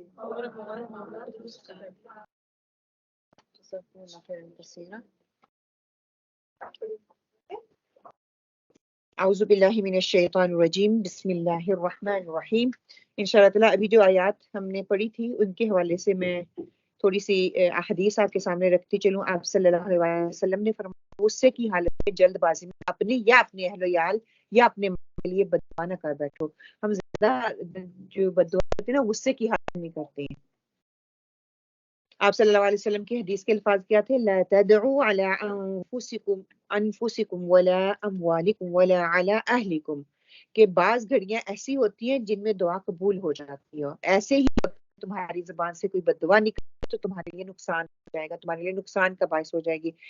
ہم کوئی بچہ اس طرح سے کرتا ہے تو ہم کہتے ہیں اللہ ایسے کرتا ہے، اللہ کرے تو ایسے ہو جائے، اللہ کرے تو لگ جائے، مطلب کہ ایسے منہ سے الفاظ نکالتے ہیں استغفر اللہ بغیر سے میں تلوار آتا ہے، تو ہمیں لگا وہی وہ جو ہے قبولیت کی گھڑی ہو، اور پھر بعد میں ہمیں تکلیف ہونی ہے، اور ہم ہی پھر اس بچے کے لیے دعائیں رو رو کے مانگ رہے ہوتے ہیں، اور ایک وقت ہوتا ہے ہم ہی اس کو بددعا دے رہے ہوتے ہیں۔ پھر اس تو اسی کیٹیگری میں بچوں کو ہم اس وقت کنسیڈر کریں، کسی دوسرے کو لیے کر لیں، کوئی بددعا دیں، یا اپنی میاں کو کئی دفعہ ہم کہتے ہیں نا وہ بیچارے کام نہیں کرتے، گھر پہ ہوتے ہیں، یا کرتے ہیں تھوڑا کرتے ہیں کیونکہ ہسبینڈ لیزی ہیں، تو ہم کہتے ہیں اس سے بہتر تو ہوتا ہی نہیں، کوئی غریب سمجھ کے پیسے دے دیتا ہے نا، یا بہتر تو فلاں کا ہے، یا دوسروں کو زیادہ کما کے لے کے ہر وقت اس کو تانے دیتے رہنا، نہ ہو تو میری زندگی آسان ہو، جب وہ نہیں ہوتے تو پھر پتہ چلتا ہے کہ کتنی آسان ہوتی ہے۔ وہ اپنی طرف سے جتنی بھی کوشش کر رہی ہیں، جو آپ کے مقدر اور نصیب میں ہے وہ اللہ تعالیٰ نے آپ کو لکھ کے دے ہی دینا ہے۔ آپ صلی اللہ علیہ وسلم دعا کے بارے میں بتایا کہ صرف پیغمبر آپ صلی اللہ علیہ وسلم ہی کی خصوصیت ہے کہ آپ کا ارشاد ہے کہ میں نے اپنے پروردگار سے شرط طے کر رکھی تھی کہ میں بھی انسان ہوں، کبھی غصہ آ جاتا ہے، اگر میں کسی کے حق میں بددعا کر دوں جس کا وہ مستحق ہو تو میری بددعا کو اس کے حق میں رحمت بنا دینا، اس کے لیے نعمت بنا دینا۔ کبھی مجھے غصے میں آ جائے، میں بھی انسان ہوں، اللہ تعالیٰ حتیٰ کہ آپ صلی اللہ علیہ وسلم کبھی کسی کے لیے بددعا نہیں کی تھی، سوائے ایک دو مقام ملتے ہیں اس کے لیے بددعا کی، دشمنوں نے اتنا تنگ اتنا کر دیا تھا، لیکن آپ نے کبھی کسی کو بددعا نہیں دی، لیکن آپ نے اللہ تعالیٰ سے شرط کروا لی تھی کہ اگر میرے منہ سے کوئی ایسی نکل آتی کہ انسان ہو غلطی ہو جاتی ہے تو اس کو میری طرف سے اس کے لیے دعا کر کے اس کے حق میں قبول فرما لینا۔ اسی لیے اسی طرح آتا ہے کہ آپ صلی اللہ علیہ وسلم نے فرمایا ایک شخص بائیں ہاتھ سے کھانا کھا رہا تھا، حضور صلی اللہ علیہ وسلم نے فرمایا اللہ کے بندے دائیں ہاتھ سے کھاؤ، وہ کہنے لگا میرا دایاں ہاتھ اٹھتا ہی نہیں، اس نے تکبر سے یہ بات کہی تھی، اس کا نتیجہ یہ ہوا کہ اس کا دایاں ہاتھ ہمیشہ کے لیے چل رہ گیا، کیونکہ آپ وسلم نے دعا فرمائی تھی لا رفعها اللہ کہ اللہ تیرے ہاتھ اس ہاتھ کو نہ اٹھائے. یہ شخص جو ہے وہ تکبر کی وجہ سے کہہ رہا تھا کہ میں اسی ہاتھ سے کھاؤں گا. اللہ نہ کرے استغفر اللہ. کئی دفعہ ہمارے بچے بھی کھاتے ہیں ہم کہتے ہیں کہ ممی سو واٹ نہیں ہے بیٹا, دس is not the sun, this is not the right way to eat. تو ہمیں جب غصہ آتا ہے تو ہم اپنے منہ سے اول پر بڑی پکتے ہیں. Very careful. یہ کہتے ہیں ہم لیفٹ ہینڈیڈ ہیں تو اللہ تعالیٰ نے رائٹ ہینڈ بھی تو دیا ہے نا. کوشش تو کرنی ہے نا, کوشش کر کے کھانے کی عادت رائٹ سے کرنے, باقی سارا جو مرضی لیفٹ سے کرتے رہے وہ منع نہیں ہے, لیکن کھانے سے جو ہے وہ رائٹ ہینڈ سے کھانا چاہیے. آپ صلی اللہ علیہ وسلم نے نمازی کے آگے سے گزرنے کی سخت تاکید فرمائی. اب ہم بھی دیکھ لیں, ہم جماعت کے ساتھ پڑھتے ہیں تو ہم کیا کرتے ہیں, ہمارے بچے چھوٹی عادت میں ان کو بتائیں, چھوٹی عادت میں منع نہیں کرتے, ہوتے بھی ان کو وہی عادت پڑ جاتی ہے. آپ صلی اللہ علیہ وسلم نے فرمایا کوئی شخص 40 سال تک اپنی جگہ کھڑا رہے تو یہ نمازی کے آگے سے گزرنے سے بہتر ہے. بعض نے اسے 40 ہفتے یا 40 ماہ پر محمول کر لیا. تاہم نمازی کی نماز میں خلل ڈالنا سخت معیوب ہے. آپ صلی اللہ علیہ وسلم ادا فرما رہے تھے کہ ایک شخص نے اس طرح نماز میں خلل ڈالا, اس کا نتیجہ یہ ہوا کہ وہ شخص ہمیشہ کے لیے معذور ہو گیا. ہم جب یہاں پہ ہوتے ہیں نا, کئی سسٹرز نماز پڑھ رہی ہوتی ہیں تو ہم اپنی باتوں میں بہت اونچی ہوتی ہیں. اس کی نماز میں خشوع نہیں ہوتا, اس کی نماز خراب ہو گئی ہے اور آپ کو بھی گناہ مل رہا ہوتا ہے. پھر جب آگے پیچھے ہوتے ہیں تو ہم اس بات کا خیال نہیں رکھتے, ہم آگے سے گزر جاتے ہیں. پہلے کوشش تو یہ کی جائے کہ آگے کوئی نہ کوئی چیز رکھ لی جائے, کوئی پرس رکھ لیا جائے, کچھ پڑے ہوتے ہیں یا سترا پڑا ہوا, کوئی چیز ایسی آگے رکھ لی جائے اگر آپ کو لگتا ہے کہ میرے آگے سے لوگ گزریں گے. ورنہ پھر کتنا ٹائم لگ جائے گا, تھوڑی دیر ویٹ کر لیں پھر گزرے وہاں سے انشاءاللہ. آگے وَجَعَلْنَا اللَّيْلَ وَالنَّهَارَ آيَاتَيْنِ فَمَحَوْنَا آيَاتَ اللَّيْلِ وَجَعَلْنَا آيَاتَ النَّهَارِ مُبْصِرَةً لِتَبْتَغُوا فَضْلًا مِّن رَّبِّكُمْ وَلِتَعْلَمُوا عَدَدَ السِّنِينَ وَالْحِسَابَ وَكُلَّ شَيْءٍ فَصَّلْنَاهُ تَفْصِيلًا. ہم نے رات اور دن کو اپنی قدرت کی نشانیاں بنایا. رات کی نشانی کو تو ہم نے بے نور کر دیا اور دن کی نشانی روشن بنایا تاکہ ہم اپنے رب کا فضل تلاش کر سکو, اور اس لیے بھی کہ برسوں کا شمار اور حساب معلوم کر سکو, اور ہر چیز کو ہم نے خوب تفصیل کے ساتھ بیان کر دیا. اس آیت میں ہمارے لیے محاسبہ کے کائنات انتظار اور صبر کا درس دیتی ہے نا, کہ اللہ تعالیٰ نے دن بنایا, دن گزرتا ہے تو رات آتی ہے. یہ نہیں کہ رات گزر جائے تو فوراً سے آ جائے, اس کا ٹائم مقرر ہے. جب ہم دعائیں مانگتے ہیں تو ہمارا بھی ٹائم مقرر ہے. اس کے لیے کیا حدیث آتی ہے کہ 3 ہی کام ہوتے ہیں دعا کے ساتھ, کو قبول کر لیا جاتا ہے, یا محفوظ کر لیا جاتا ہے, یا اس سے بہتر دے دیا جاتا ہے. اور جو محفوظ کر لی جاتی ہے پھر قیامت والے دن جب اس کے سامنے وہ لائی جائے گی تو حسرت کرے گا, کاش دنیا میں میری کوئی دعا قبول ہی نہ ہوتی. پھر یہ کہ انسان کے نامہ مال پر حتمی فیصلہ ہوگا, کہ جیسے مال کریں گے, جیسے ہم بولیں گے, جیسے ہمارے کردار ہوگا, جیسے ہمارا ایکشن ہوگا, ویسے ہمارے مال ہوں گے, ویسے ہی ہمارا رزلٹ نکلے گا.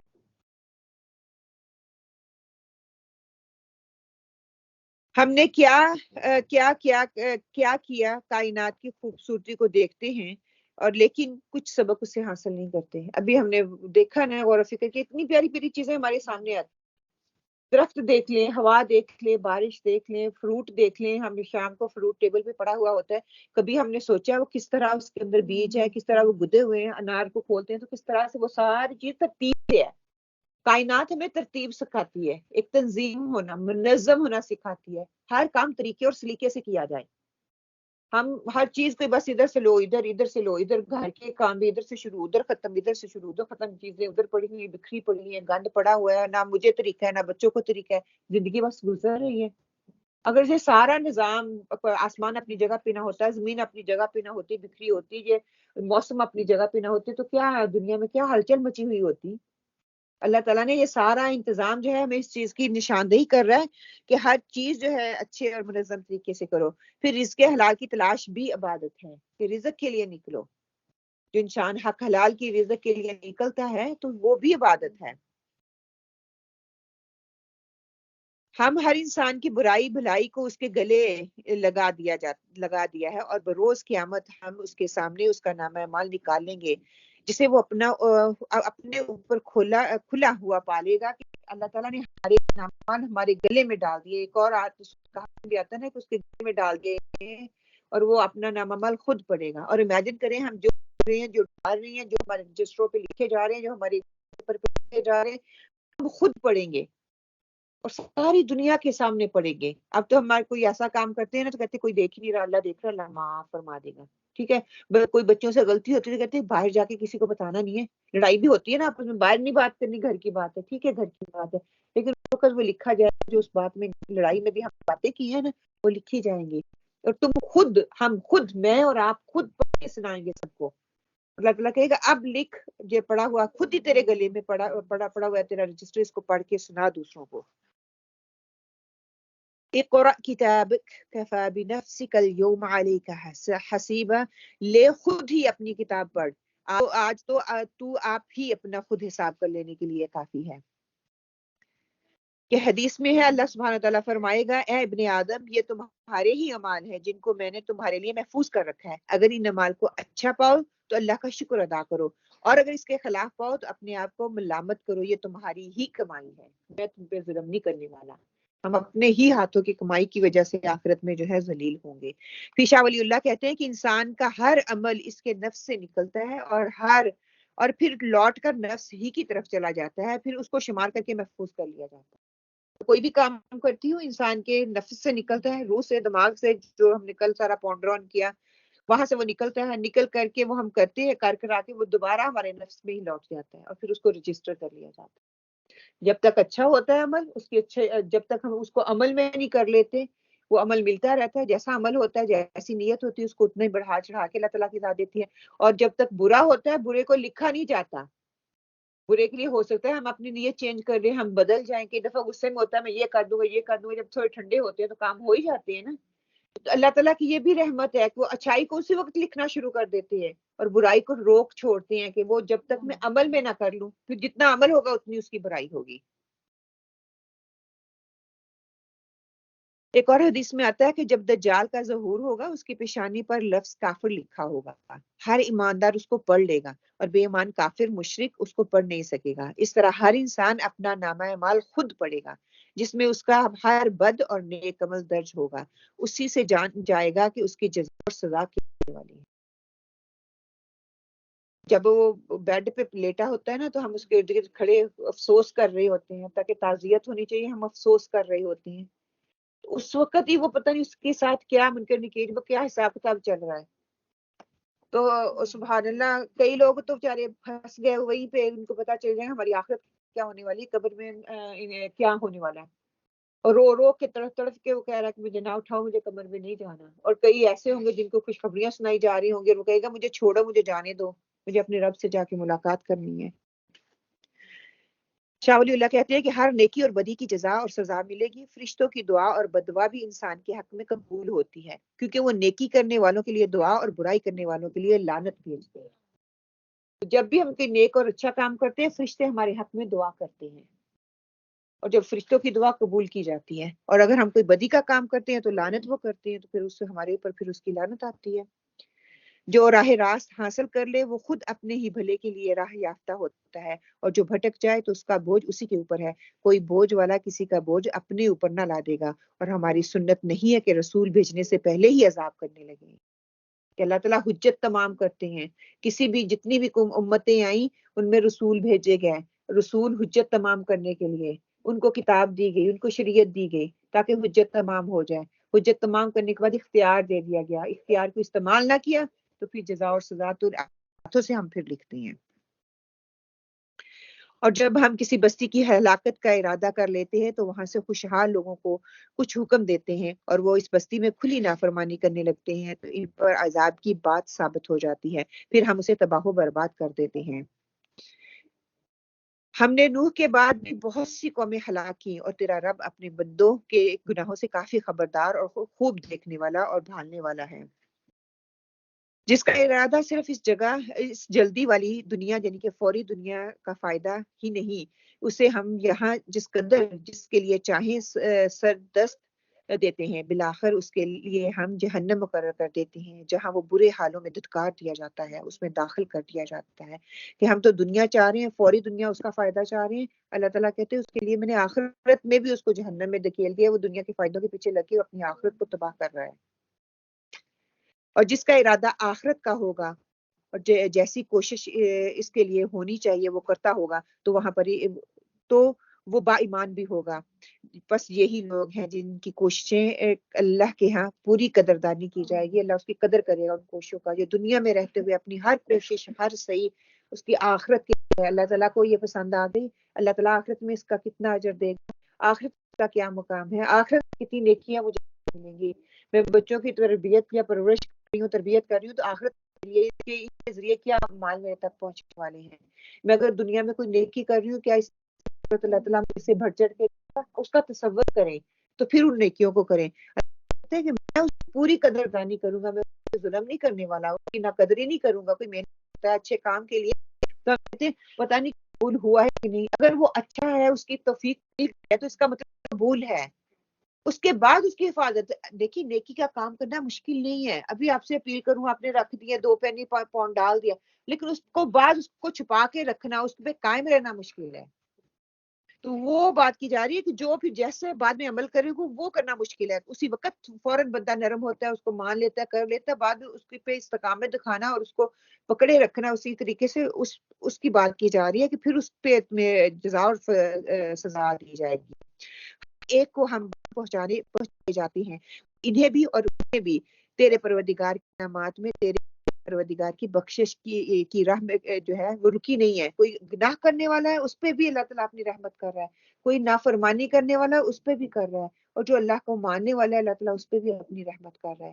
لیکن تینوں کے عمل میں فرق ہے، تینوں کی نیکیوں میں فرق ہے، تینوں کی طلب میں فرق ہے. لیکن رب کسی سے منہ نہیں موڑتا کہ ہم فوراً سے ریئیکشنری ہو جاتے، لیکن اللہ سبحانہ تعالیٰ نہیں، اس کو موقع دیا جا رہا ہے. دیکھ لیں کہ ان میں ایک کو ایک پر ہم نے کس طرح فضیلت دے رکھی ہے، اور آخرت تو درجوں میں ہے اور بھی بڑھ کر، اور فضیلت کے اعتبار سے بہت بڑی ہے. اللہ کے ساتھ کسی اور کو معبود نہ ٹھہرا کہ اگر تو برے حالوں میں بے کس ہو کر بیٹھ رہے گا، اور تیرا پروردگار صاف صاف حکم دے چکا ہے کہ تم اس کے سوا کسی اور کی عبادت نہ کرنا، اور ماں باپ کے ساتھ احسان کرنا. اگر تیری موجودگی میں ان میں سے ایک یا دونوں بڑھاپے کو پہنچ جائیں تو ان کے آگے اف تک نہ کرنا، انہیں ڈپٹ کرنا، بلکہ ان کے ساتھ ادب اور احترام سے بات چیت کرنا. کہ اللہ تعالیٰ کہتے ہیں سب سے پہلے اللہ کو ایک مانو، اللہ کی ایک ماننے کے بعد عبادت کرو، اس کے بعد والدین کا درجہ بتا دیا کہ ان کا احترام کرو، ان کی عزت کرو، ان کی اف تک نہ بولو، اور جب بڑھاپے میں پہنچ جائے تو اف تک نہ کہو. اے عاجزی اور عاجزی اور محبت کے ساتھ ان کے سامنے تواضع کا بازو پست رکھو کہ اپنے بازوؤں کو اوپر نہ کرو. کچھ تو اس کو کہتے ہیں کہ اتنے جھک جاؤ ان کے آگے اپنا سر نہ اٹھاؤ. آج کے بچوں کو ہم دیکھ لیں کیا کرتے ہیں، آگے سے کیسے بولتے ہیں، ان کو پرواہ نہیں ہے. تو یہ کتنا بڑا حکم دیا جا رہا ہے. اور دعا کرتے رہنا کہ اے میرے پروردگار ان پر ویسا ہی رحم کر جیسا کہ انہوں نے بچپن میں میری پرورش کی. وَقُلْ رَبِّ ارْحَمْهُمَا كَمَا رَبَّيَانِي صَغِيرًا. اسکالرز کہتے ہیں بہترین تحفہ ہے جو آپ اپنے والدین کے لیے دے سکتے ہیں. ہر اس دولت سے بہتر ہے، ہر اس سے بہتر ہے، ہر اس جوتی اور پرس سے بہتر ہے جو آپ ان کے لیے ہر کے بعد 3 دفعہ ان کے لیے پڑھ لیں. قُلْ رَبِّ ارْحَمْهُمَا رَبَّيَانِي صَغِيرًا، اور یا کہیں رب ارحمہما کما ربیانی صغیرا، کہ اے پروردگار ان پہ، میرے والدین پہ ویسے ہی رحم کر بچپن میں مجھ پہ شفقت اور رحم ساتھ مجھے انہوں نے پالا بڑا کیا. جو کچھ تمہارے دلوں میں ہے اسے تمہارا رب بخوبی جانتا ہے. اگر تم نیک ہو تو وہ تو رجوع کرنے والوں کو بخش دینے والا ہے. اور رشتہ داروں کا اور مسکینوں پر مسافروں کا حق ادا کرتے رہو. اسراف اور بیجا خرچ نہ کرو، اس سے بچو. اب یہاں پہ بتایا جا رہا ہے کہ بیجا خرچ، اسراف رشتہ داروں پہ خرچ کرو، مسکینوں پہ خرچ کرو، مسافروں پہ خرچ کرو، اور کہ بیجا اسراف نہیں کرو. یہاں پہ اگر ہم دیکھتے ہیں الحمدللہ ہم رشتہ داروں پہ خرچ کرتے ہیں اور اس کے بعد اس کو ضائع کیسے کرتے ہیں. خرچ بڑی آسانی سے ہم کر دیتے ہیں، مانگا ہے عزت ہو جائے نا ہماری، ہمارا ہاتھ اوپر ہے تو ان کو دے دیتے ہیں. پھر کس طرح ہم ضائع کس طرح کرتے ہیں؟ جتلا کے. کیسے جتلاتی ہیں؟ جیسے کوئی بات ہو تو فوراً کہہ دیتے ہر بات پہ فوراً. ہاں ان کو آپ نے کوئی کام کہا تو انہوں نے ان سے نہ ہو سکا یا اس کی وہ طاقت نہیں رکھتے تو کیا ہم کہتے ہیں میں نے فلاں ٹائم پہ آپ نے مدد کی تھی نا، آپ تو میرا کیا ہی نہیں. ان کے بچوں کو کوئی کام کہہ دیتے تو پھر ہم کیا کہتے ہیں ہم نے فلاں ٹائم پہ دیکھا تھا نا تمہیں دیا تھا تو ہم نے دیا تو تھا وہ ضائع کر دیا. اور یہ زبان جو ٹکتی نہیں ہے اور شیطان رکنے نہیں دیتا. لیکن وہ تو ہمارے وہ اس طرح گھوم رہا ہوتا ہے نا جس طرح کہتے ہیں مکھیاں ارد گرد نہیں بناتی ویسے کرتا ہے. کہتا ہے فوراً سے ضائع ہو جائے فوراً سے. دیکھیے آپ میں بچوں کو مثال دیتی ہوتی ہوں سارا دن آپ اتنی مشقت کے ساتھ وہ جو ہوتا ہے نا یہ فالسا اس کو پک کرنا بہت چھوٹے چھوٹے ہوتے ہیں نا بہت مشکل ہے. آپ اس کی ٹوکری وہ بڑا نازک فروٹ بھی ہوتا ہے فوراً سے گل بھی جاتا ہے. آپ سارا دل لگا کے اس کو کرتے ہو اس کو ٹوکری میں ڈالتے ہو اور آپ جس جاتے جاتے ایک دم بھجکا لگتا ہے سارے وہ گندگی میں گر جاتے ہیں تو کیا فائدہ. وہ محنت پہ آپ کو ترس آئے گا نا کہ سارا میرے کتنے گھنٹے لگے میں نے اس میں ڈالا تھا. یہ ہم نیکیوں کے ساتھ کرتے ہیں. نیکیاں جلدی جلدی ایسے ایسے ایسے وہ جو روئی نہیں جیسے وہ کاٹن موٹے موٹے جو کھلے ہوتے ہیں ہم نیکیاں ایسے کرتے ہیں فوراً سے لے لیتے ہیں. مشکل ہوتے ہیں وہ جو ڈوڈے چھوٹے چھوٹے ہوتے ہیں اس کو کھولو نکالو پھر ہمیں پتہ چلتا ہے کہ مشقت کیا چیز ہوتی ہے. یہ نیکیاں ہمارے ہاتھوں سے ایسے نکلتی ہیں. کرنا بہت آسانی سے قائم رہنا بہت مشکل ہے. مسکین اور مسافر کو تو ہم ترس کھا کے شاید دیکھتے ہیں لیکن اپنوں کو ہم اس طرح کرتے پھر اپنے اسراف میں بیجا کیا ہم کرتے ہیں. میرے پاس 10 کپڑوں کے سوٹ پڑے ہوئے ہوں گے لیکن پھر بھی میں نے عید کے لیے نیا ہی لینے جانا ہے. میرے اندر اتنی توفیق نہیں ہوتی میرے پاس جو 10 پڑے ہوئے ہیں اس میں سے 5 پہلے نکال کے کسی غریب کو دے دوں اس کی عید بن جائے اور ایک میں نیا لے آؤں گی پھر مجھ پہ وہ بھاری نہیں ہوگا. لیکن وہ 10 بھی پڑے رہے اوپر سے 11واں بھی لا کے رکھ دوں 10 کی ابھی باری نہیں آئی 11واں میں نے نیا ہی پہننا ہے. عید پہ کہاں پہ لکھا ہوا ہے کہ نیا پہننا ہے. اچھا صاف ستھرا ہو خوشبودار ہو بس ٹھیک ہے. اللہ نے استطاعت دی ہے تو نیا لیں. یہ نہیں کہ نیا لے نہیں سکتے لیں لیکن آپ پہلے دیکھیں اگر میں کسی کو دے جاؤں گی نا وہی میری آخرت میں یہ فائدہ مند ہے. جو میں پہن لوں گی ٹھیک ہے اللہ تعالیٰ چاہتا ہے کہ انسان کو اللہ تعالیٰ نے دیا ہے اس پہ اس کا نظر بھی آئے وہ پہنے. ہم میں سے کون ایسا ہے جس کے کپڑے اتنے پھٹے چیڑے پھیڑے ہوئے ہیں اور اس کو پوند شوند لگے ہوئے ہیں اور ہم کہتے ہیں کہ ہمیں نہیں پہننے. ہمارے جو خس ہوں گے نا وہ بھی بہت بہترین لگتے ہیں لوگوں سے پھٹے قمیض اور ہے شلوار اور ہے اور اس پہ بھی پیوند لگے ہوئے ہیں. بڑی عزت اور شان سے وہ پہنتے ہیں ان کو کپڑوں کو. وہ کبھی اس ایسے کمتری کا شکار نہیں ہوتے. ہم اتنا امیر ہو کے بھی اتنا پہن کے بھی ہم یہی ہوتا ہے فلاں نے مجھ سے زیادہ اچھا پہنا ہوا ہے فلاں نے مجھ سے زیادہ اچھا اس کے پاس بیگ ہے فلاں کے پاس دوپٹہ بڑا اچھا تھا میرے پاس نہیں ہے. میں نے اسی وقت جا کے لے کے آنا ہے وہ نہ ہو کچھ ہو جائے مجھے وہی چاہیے. تو دیکھ لے پھر ہمارا اسراف ہمارے اپنے اوپر اور رشتے داروں کے اوپر ہم کتنا پھر خرچ کرتے ہیں. بیجا خرچ کرنے والے شیطان کے بھائی ہیں اور شیطان اپنے پروردگار کا بڑا ہی ناشکرا ہے کہ کیسے وہ شیطان کے بھائی ہیں. وہ اپنے نفس کی سنتے ہیں. مجھے یہ رنگ چاہیے اس کے ساتھ کا یہ دوپٹہ چاہیے اس کے ساتھ کا مجھے پرس بھی چاہیے اس کے ساتھ کی جویلری بھی چاہیے اور ٹاپ اس کے ساتھ کی چپل بھی چاہیے. پھر اگر چپل اور یہ سارا مل رہا ہے تو پھر کوٹ بھی ہو جائے تو کیا ہی بات ہے. 150 لگانے کے لیے میں تیار ہوں. اگر کوئی غریب کہے نا مجھے 10 پاؤنڈ دے دو تو وہ نہیں میں دوں گی. پہلے نہیں ایسا ہوتا تھا. کیوں ہو رہا ہے کیوں ہم شیطان کے ہتھے چڑھتے جا رہے ہیں نا ہم اپنے نفس کے بندے بنتے جا رہے ہیں.